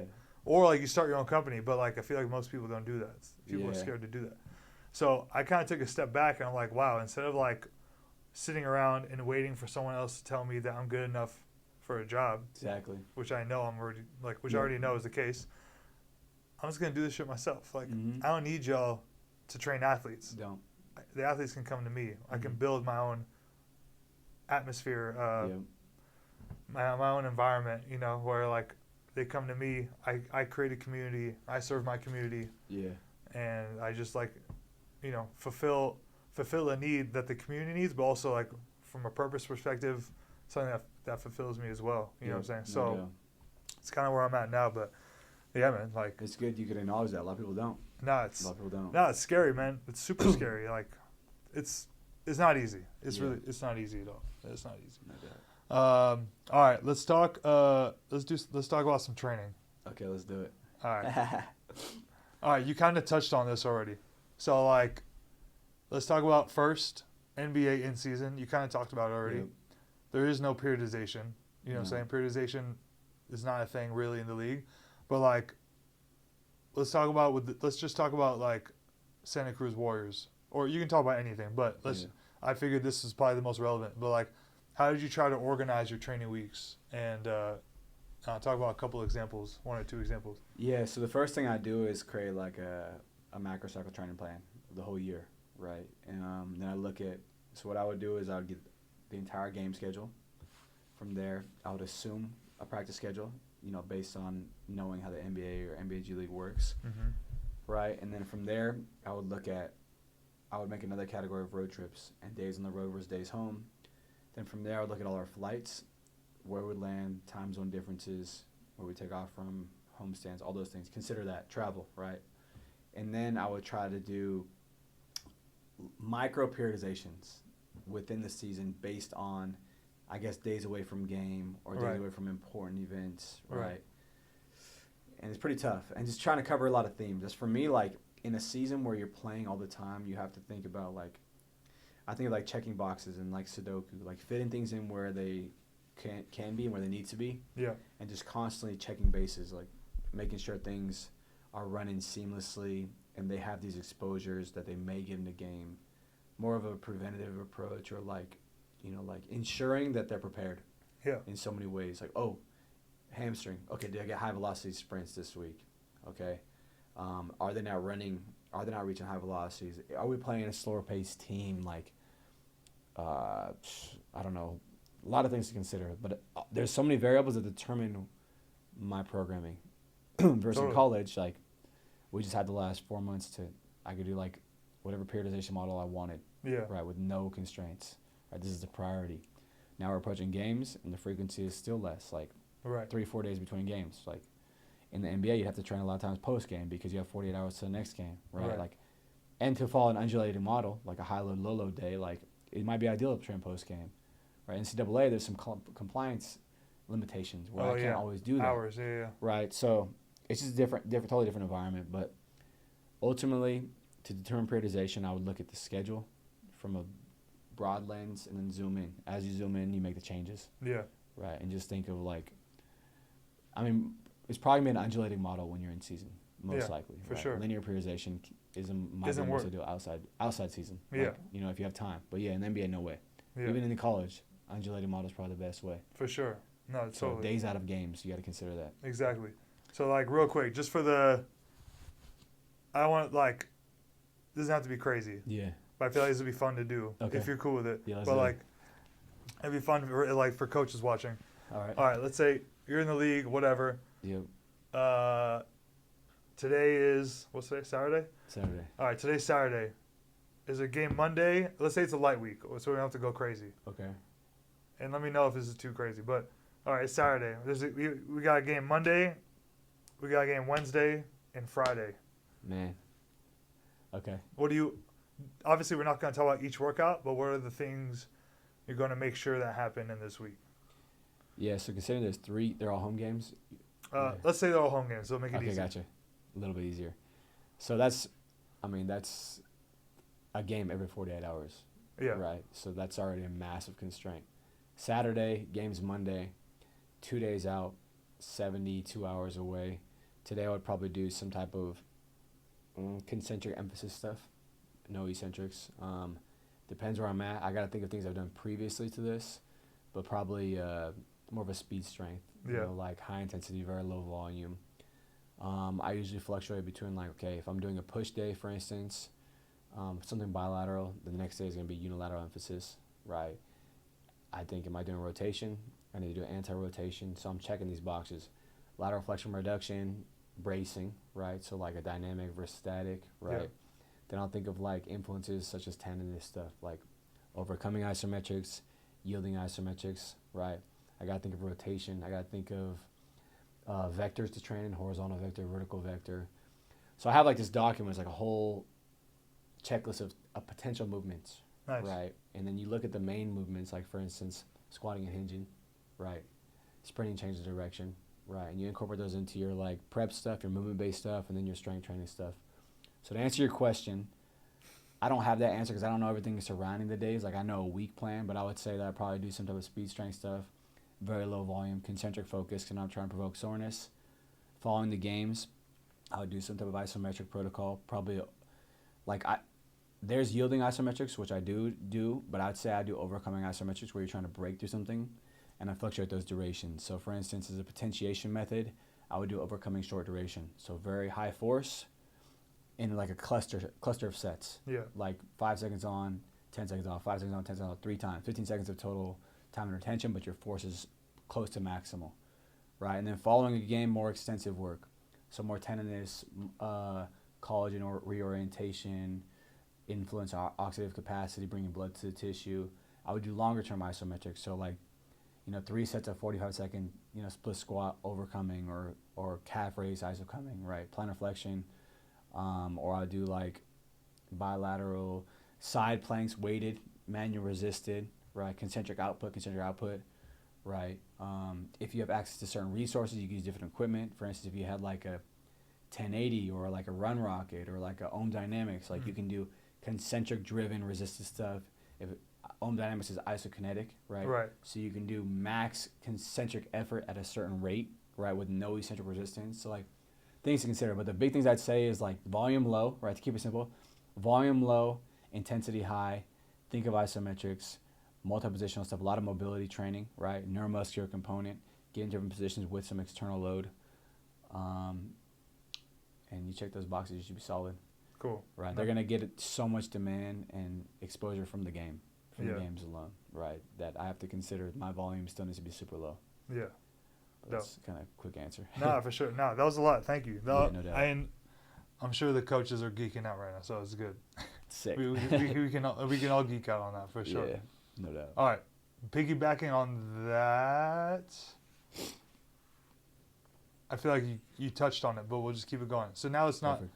So like, I mean, you and I, we talk about training here and there, but like for you, what does it mean? What does basketball specific training mean?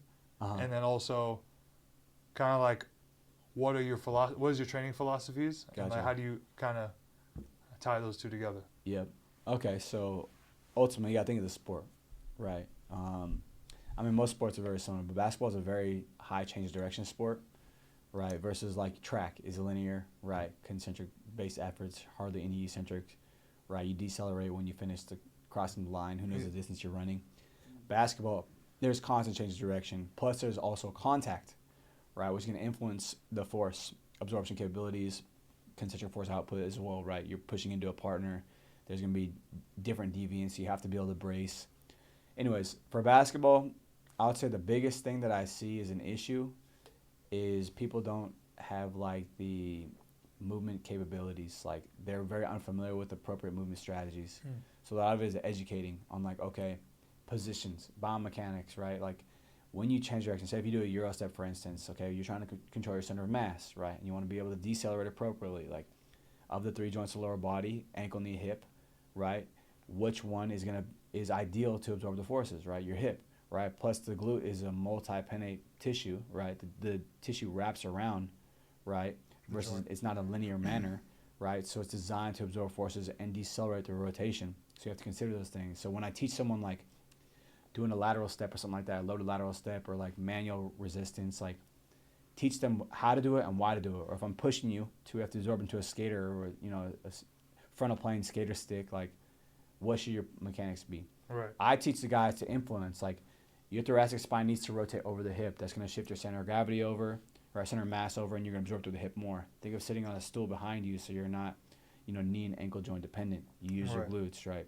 So a lot of things is like educating. Even like we'll do like patterning stuff before game a lot of time, like where they'll have bands and they'll work on deceleration and one of the drills is like decel back pedal. Right, so your back pedal opening up the anterior front line. I said, don't think of being a defensive back, right? I'm trying to lengthen your fascia in your front line. I want you to use these muscles in synergistic firing, right? So step back far as you can, keep tension in your core so you don't leak energy, right? And when you come back, decelerate, right? Decelerate chest up. Like a lot of times people do like a stutter step to slow down, to stop, right? That's not the most ideal braking strategy, right? It's a method to slow yourself down because you require a little bit of force every time you step, right? But the best athletes in the world can be 1-2 and get back out, right? High force absorption, change in direction. But we're taught growing up when we're close out, stop, you're closing out someone, almost fire feet to the person, right? Which is not ideal if you think of it, right? Because I'm like slow decel, little decel, little force absorption, little force absorption, little force absorption, little force absorption, right? But if I got a high force absorption and stop myself, it's like a car, race car, really good brakes. Are you just going to tap on the brakes over and over again until the car slows down, or are you just going to push the brake and you hope the car stops? Right. So think of that in relation to athletic performance. So I teach them things like that and teach them why it's important, how it translates. Like my guys, if we pull the force plate jumps, they're going to be able to tell you how much times their body weight they're putting on the force plates, what it means for them. Like I educate them consistently. I think that's extremely important. Like, why would I block this information to you? If they understand that the buy-in is going to go through the roof. This is kind of on a tangent related to what you've been asked. But it's okay.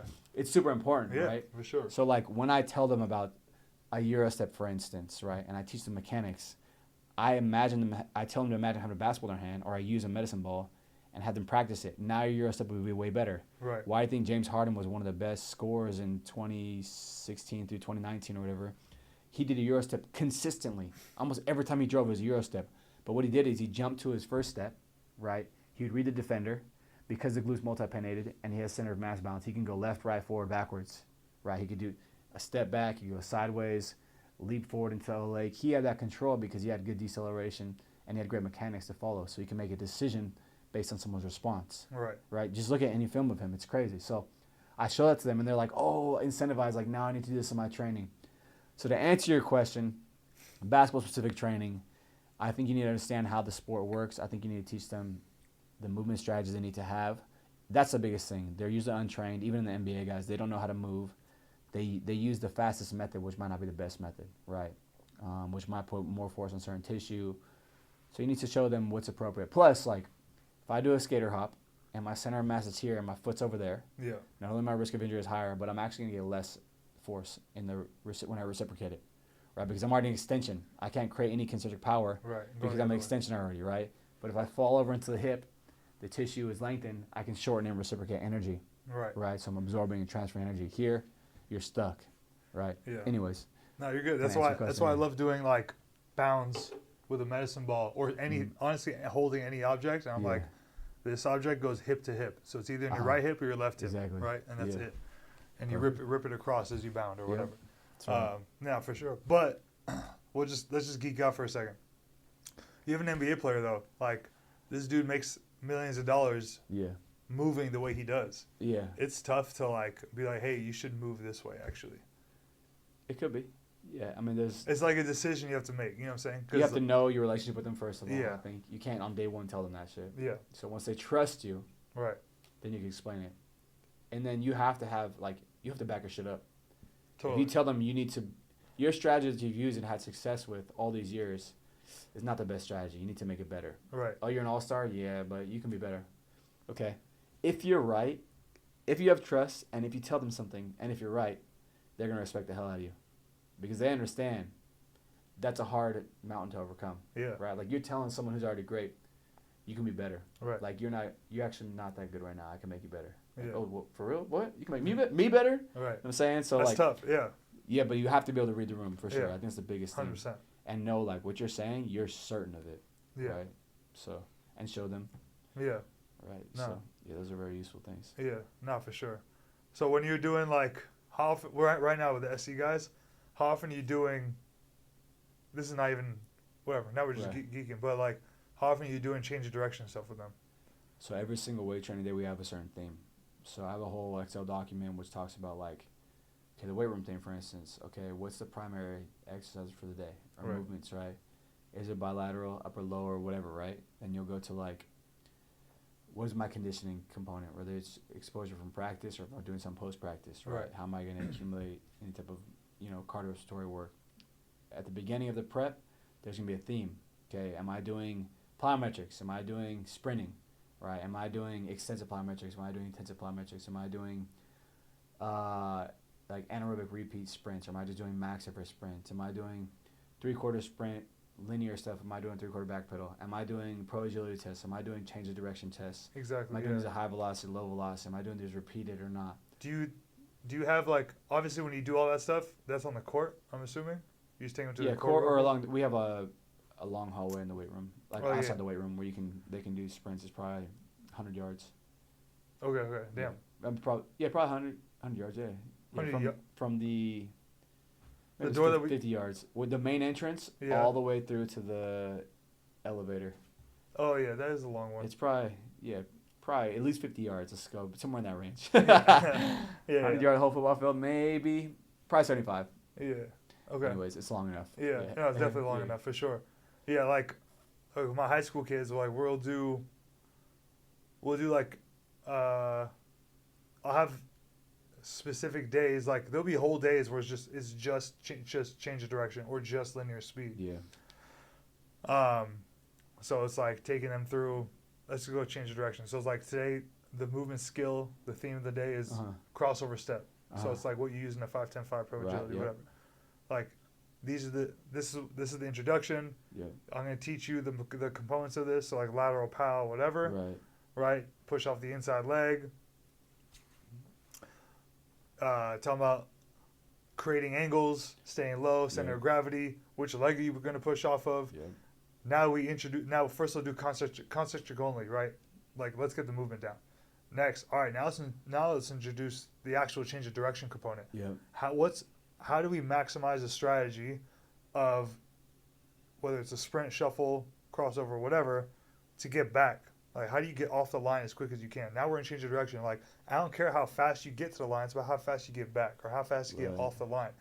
So what are the drills that I'm going to use to help hammer in, like, I need to get this knee down and this shin down as low to the ground as possible, right? So we can push back. And where are we going to shift our weight and how, right? Yeah. So, like, I don't know, are you doing that? Yeah, progression, just like in the weight room. Yeah. When you talk in terms of movement, it sounds like you have a structured approach to do this, then you do this, then this, and this. Yeah. For me, it's like teach the movement. So it's like my 3 things are like teach, train, apply. So it's like crossover step. Yeah. All right, we teach it. Maybe I have like 1 or 2 drills that I love to use for it. Perfect.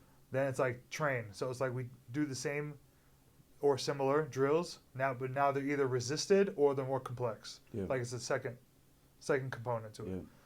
And then apply is like either we're gonna do a 5-10-5, like you're gonna use it in application, or if it's like we're having a good time, we're just gonna play a game. Yeah. But you're also gonna use the strategy in the game. You know what I'm Yeah. saying? But it's more about like try to see if you can autonomously do it. Like Yeah. you know, see if you can cross over well or cut well or whatever without even thinking about it. So we're trying to like get your reps in so you can transition from like I can't remember the terms, but like the conscious stage to the autonomous stage. Yep. Gotcha. Right? Like can you obviously the first when you're consciously thinking about the movement, you're like you have to think about while you're doing it. You don't really know like where the mistakes are yet. You can't identify your own mistakes. Yep. Then stage 2 is like, okay, you're a little more familiar, and now you can identify mistakes. And then the third stage is you can identify mistakes and you can do it well without even thinking about it, right? Mm-hmm. So like we're trying to like transition you to that stage as quickly as possible Right. by hammering the skills, but also like creating like a reactive or competitive environment. And that's kind of like my structure. Love it. Yeah. Yeah, that's great. Yeah. Perfect. So yeah, I just don't know like. I know, like, it'd be fun, bro. It'd be fun to have your guys take them on the court and just do, like, multi-directional speed stuff. And because, like, it'd be a competitive environment, we play some really fun games, too. So it'd be dope. Yeah, it'd be sick. Yeah, it'd be super fun. All right. Almost there.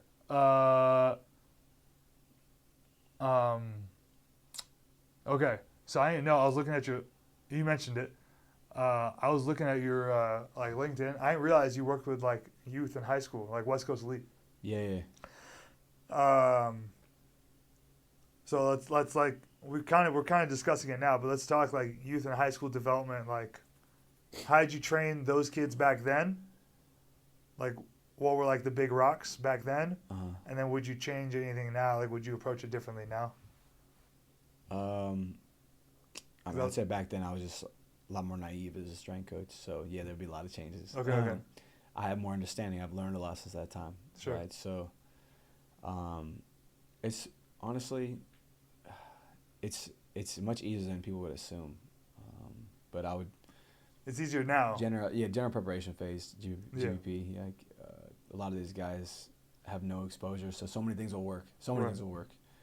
I mean, I primarily train unilaterally, like unless I'm thinking of load exposure, right, with our guys. So they'd be like, I'd say like rear elbow split squat is one of the best exercises you can do. 100%.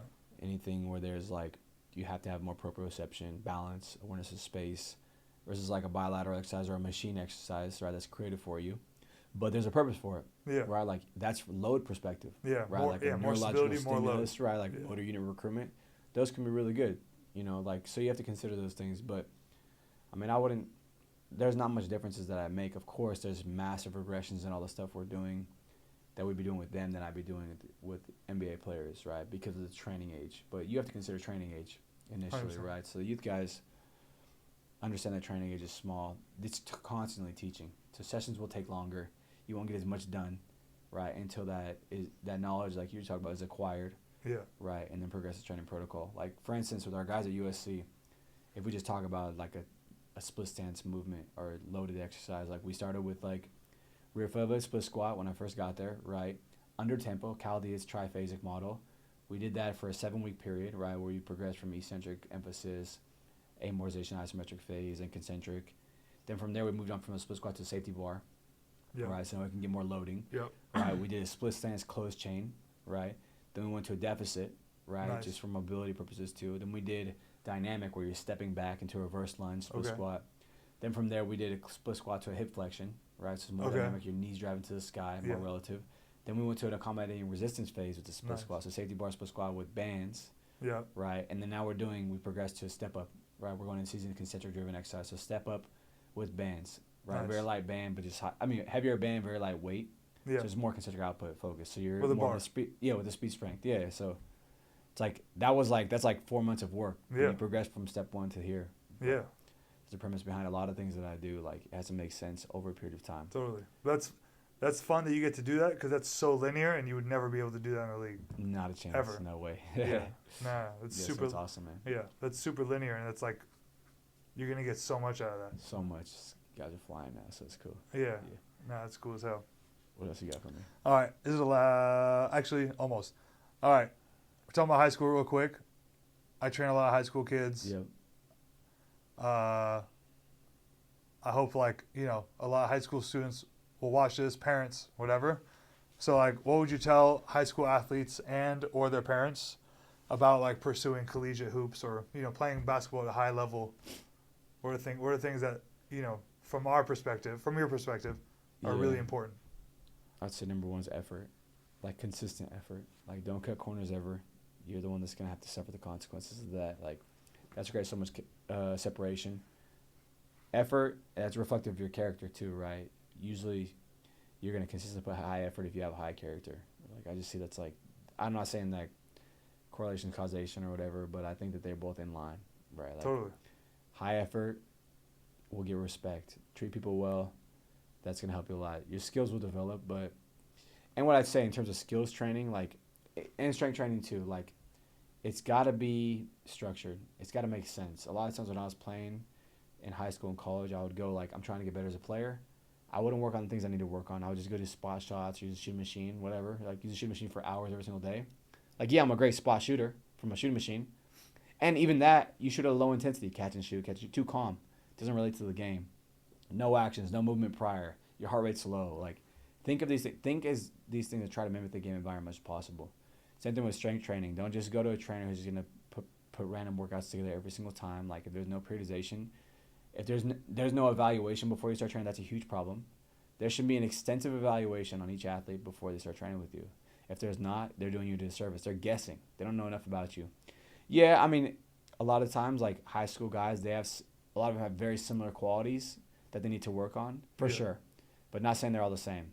What if you have an asymmetrical shift to your right side because you play baseball and you load your batting leg more than the other? Right. And now there's a pelvic tilt, your anterior tilted or there's a lateral displacement.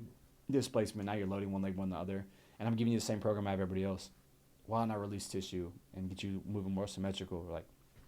I need to resolve those things. And if I can't identify that, if I don't make an effort to identify it and resolve it, then that's probably a problem. So I'd say any parent who's signing your kid up for training, ask questions, make sure you're challenged, make sure there's a evaluation, and then make sure there's structure. That's the biggest thing, structure. Yeah. Nah. This is my advice. Yeah. That's a good answer, for sure. Yeah. All right, shameless plug time. I haven't read your book, but I know you have a book out. Yeah, dude. Called The Runt. It's The Runt. That's right. The Runt. So, what's the Runt about?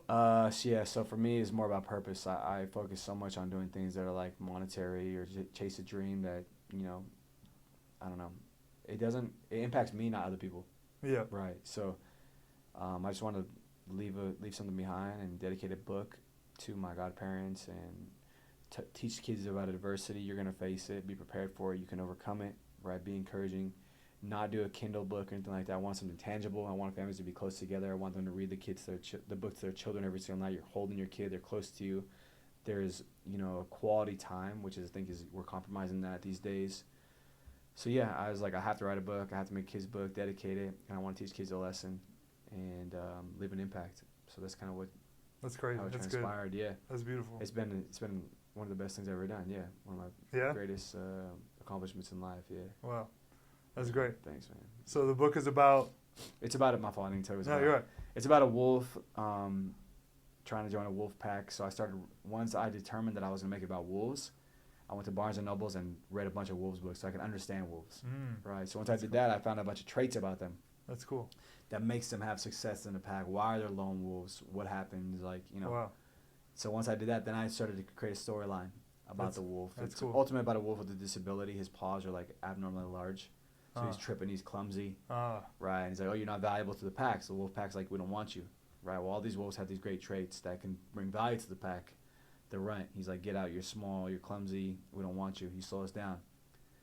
But then there's times when, I don't want to give the book away, but there's times when the runt ends up being of high value because of his big paws, right? The surface area helps them, ends up having high value for the pack, and they encourage him and they love him after. He has a decision to make. Does he not hold resentment and do the right thing and help them be part of the pack, or is he going to be envious or someone who's spiteful, right? And you don't want those qualities either. So be receptive and love everybody no matter what, right? So anyways, That's great. Try to teach a lot of lessons in the book. That's cool. Yeah, it's cool. It was fun too. That's dope. Yeah, thanks, man. That's dope, man. All right, bro. We made it to the last part. Let's have some fun. So, not to say that none of this was fun, but all right, we got a little lightning round. So I'm gonna ask you some questions. Just some answers. First answer off the top. Okay, let's get it. All right.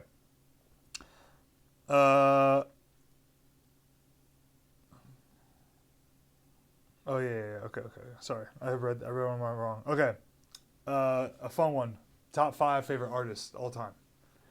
The Weeknd. Okay. J. Cole. Okay, I love that. Probably A Boogie, because I listen to him all the time. Pumps me up. Boogie. Morgan Wallen. Who? Morgan Wallen. Morgan Wallen. I don't know. Wow. I swear. That's crazy. I swear I don't know. That's crazy. That's actually the most shocking. Really? Morgan Wallen, you don't know who that is? Nah. It's a country artist. Oh, that's why. He's like the most famous one. Oh, okay. Okay. How many do I have? 4? 4. I'm still shocked. I didn't mean my number on one. 5th, probably like, I don't know, some R&B. Like let's go genre because I like 90s R&B. That's my favorite. So any of those artists from there. Okay. Yeah, that's cool. That's what's up. All right. Morgan Wallen. I'm gonna send Morgan Wallen. That's just crazy. Nah. No country for me, bro. Top 5 favorite athletes all time. Steph. Okay. 1. MJ, Kobe. Okay. Beautiful. Brett Favre. Just grew up loving him. Okay. He's fearless. Launches the ball across the field, even if there's a pick, he's still launching it. And then probably 5th. I'm trying to think of a different sport, not basketball or football. That's all I got. Barry Bonds. Okay. Yeah, it was fun watching him when he was growing up. Yeah, that's cool. All right. 3 people you look up to and why? My godfather. He's not here, but he's set the standard. I mean, just easygoing, just genuine, wants the best for you. Selfless. Yeah, selfless. Incredible man. My mom, all the sacrifice she's made in her life for me, doesn't ask for anything back in return. I mean, unsung hero for sure. You know, so I respect her. You know, my nana. I feel bad only naming 3. I got a whole list, but my nana's my godfather's wife. Okay. And she's amazing. Just loved me from the second I was born. They didn't owe me anything, no blood relationship, blood relation, and they just choose to every day. Yeah. Wake up, make a decision, and I admire that, and I want to be more like that. That's and I got to put forth on my stepdad. Okay. Same thing. Yeah. He's loved me like I was his blood since the second he met me.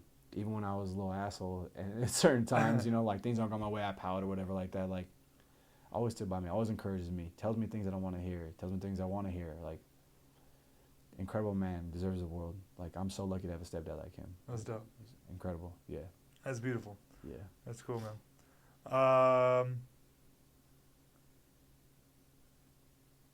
Another fun one. What's an album or 2 that you can listen to straight, no skips? The trilogy Weekend. Okay. Yeah, I mean, that's the culmination of the 3 albums that he had. Okay. Like Underground, whatever. But yeah, I can play it all day. Any of the Weeknd's albums, I'm on it. Damn. Okay. Yeah, The Weeknd. Yeah, that's probably number 1. It's other country ones you don't want to hear about them. Nah. No country. Yeah, no country. Cut the questions there. Yeah, if you mention country, we're done with that question. All right, last one. Actually, good. sorry, I'm gonna do 2 more because I think this last one's gonna be important. But 5 people, dead or alive, that you would want to like sit and have dinner with.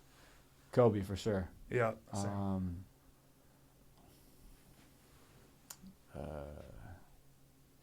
I'm trying to think of people who like had an impact on the world. I think that's important. Elon Musk for sure. Okay. Martin Luther King Jr. Oh, nice. Yeah. I did 3 so far. Colin Kaepernick, even though I went to high school with him. Okay. It'd just be good to catch up with him. Yeah. But I mean, he stood for something whether people agreed or not. Yeah. Kyrie. Okay. Kyrie. I respect people so much who are just willing to compromise, like sacrifice what they have for something I think is bigger than that. Like yeah.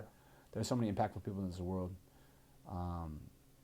and you have an option, like especially in the positions they are, where they're like of power, have things going well for them, and they choose to do this. Like, right, to potentially compromise it. Yeah, to understand who they are and what they Yeah. stand for, and how much it means to them.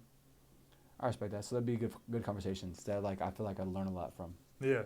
You know, it wasn't driven necessarily by money. Like Elon has been rich forever, and he keeps going. Yeah. So I respect that. He's also like gonna change. He's changing the world. He is. Yeah. It's crazy. It's insane. So Yeah. that's how I said. Those are my 5. Yeah, that's dope. All right, last one. When things get tough, where do you draw your strength from? Like what, obviously we talked about adversity. Yeah. What do you tap into? What do you think about? Do you go to somebody? Yeah, that's a great question. I think it's been different in certain situations, but overall, in my mind, when things are hard, I just feel like it's an undeniable path that I have to push through. Like, you're going to make it. There's brighter days ahead. Just believe that, right? And it may not be any time in the near future. When I was at my lowest, super depressed, and everything was going wrong, I had nothing, no clear, no sight in the future of things looking good, nothing promising. Yeah. But I just had to have faith. And, my relationship with God has grown. But I think that's really good to have faith and hear stories of the Bible. Like of people struggling, and they were chosen for a reason, right? Like I had this tatted on my arm since I was younger, about God gives the hardest battles to strong soldiers, right? So you feel like, oh, when things are wrong, I'm the chosen one. Like, oh, he wants me to go through this. This is going to teach me something. Like, this is building me. Like, oh, if I want to be an NBA strength coach, maybe I need to learn more about who I am, find my identity, find my purpose. Like, maybe I need to struggle. Maybe going in the car will make me have to work 16 hours a day. Maybe I need to put that extra time in. Like, the perspective about that versus being like, oh, I'm a victim. I'm making these sacrifices. I don't got a good job yet. I'm struggling. I can't pay for food. Like, versus like, I'm put in this situation. Okay, now I can't go to my car till late, and I have 16 hours in the day to capitalize on. I need to learn these whole 16 hours, right?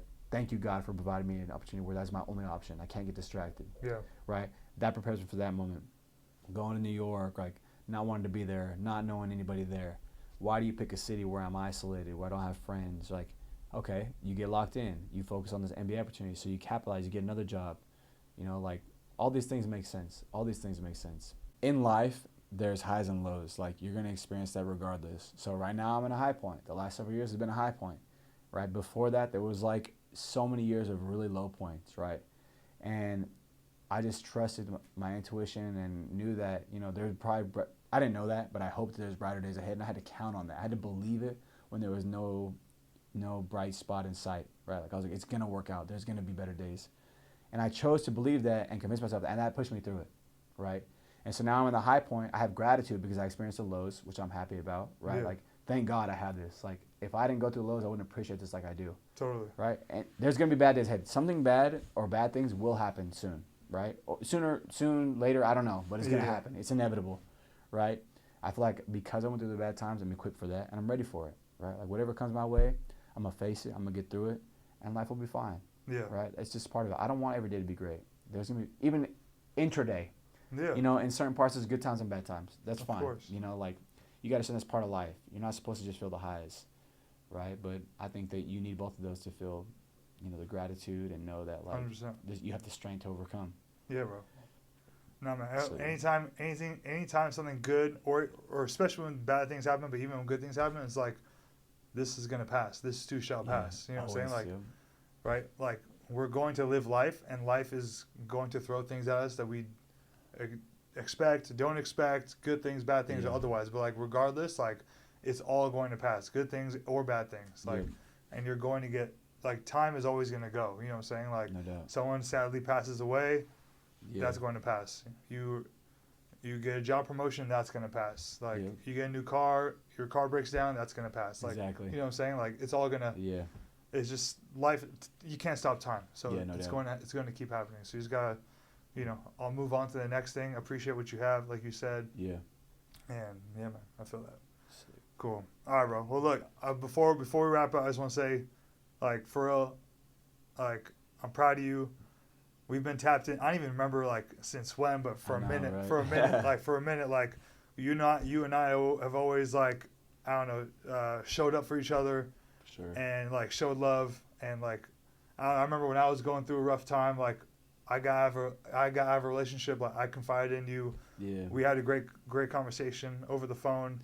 Yeah, Bro, I swear I wish I like recorded that, like just for myself to like hear again. You know what I'm saying? Because I remember I was down and whatever. It was a time where like I needed someone and you were there, and I appreciate you for it. And like, you know, obviously, like I've always looked out for you, and you've always looked out for me, and we've always had that bond. So, anyway, just want to say thank you for everything. I appreciate you. Yeah, You're always gonna be like a homie to me, and yeah, man. No doubt. Thanks for saying that. And little did I know that I had that impact. I remember that phone call. Yeah. You know, and I think that's something important. Like, relationships should be number one in your life. Having purpose. Who knew that my opinion or perspective on the situation would help you, right? Yeah. So I'm grateful that you even confided in me, right? Yeah. It's flattering in itself, you know. So I'm happy, man. We're friends to the end. Yeah. Yeah. So appreciate you, man. Yeah, of course, bro. I got a little something for you. Hey. I got a little schmedium. Oh yeah. Represent. just a little shirt, bro. Oh yeah. A little party favor, bro. Let's go. Yeah. Represent. Yeah. Next gen, baby. Yes, sir. Thanks, man. Yeah, of course, bro. Yeah. Cool. All right, y'all. That's it for this episode. Hope you guys took something away. We'll be on YouTube, so let me get a like, a comment, subscribe. Let's reach more people. Let's share more stories. Cool. All right, peace.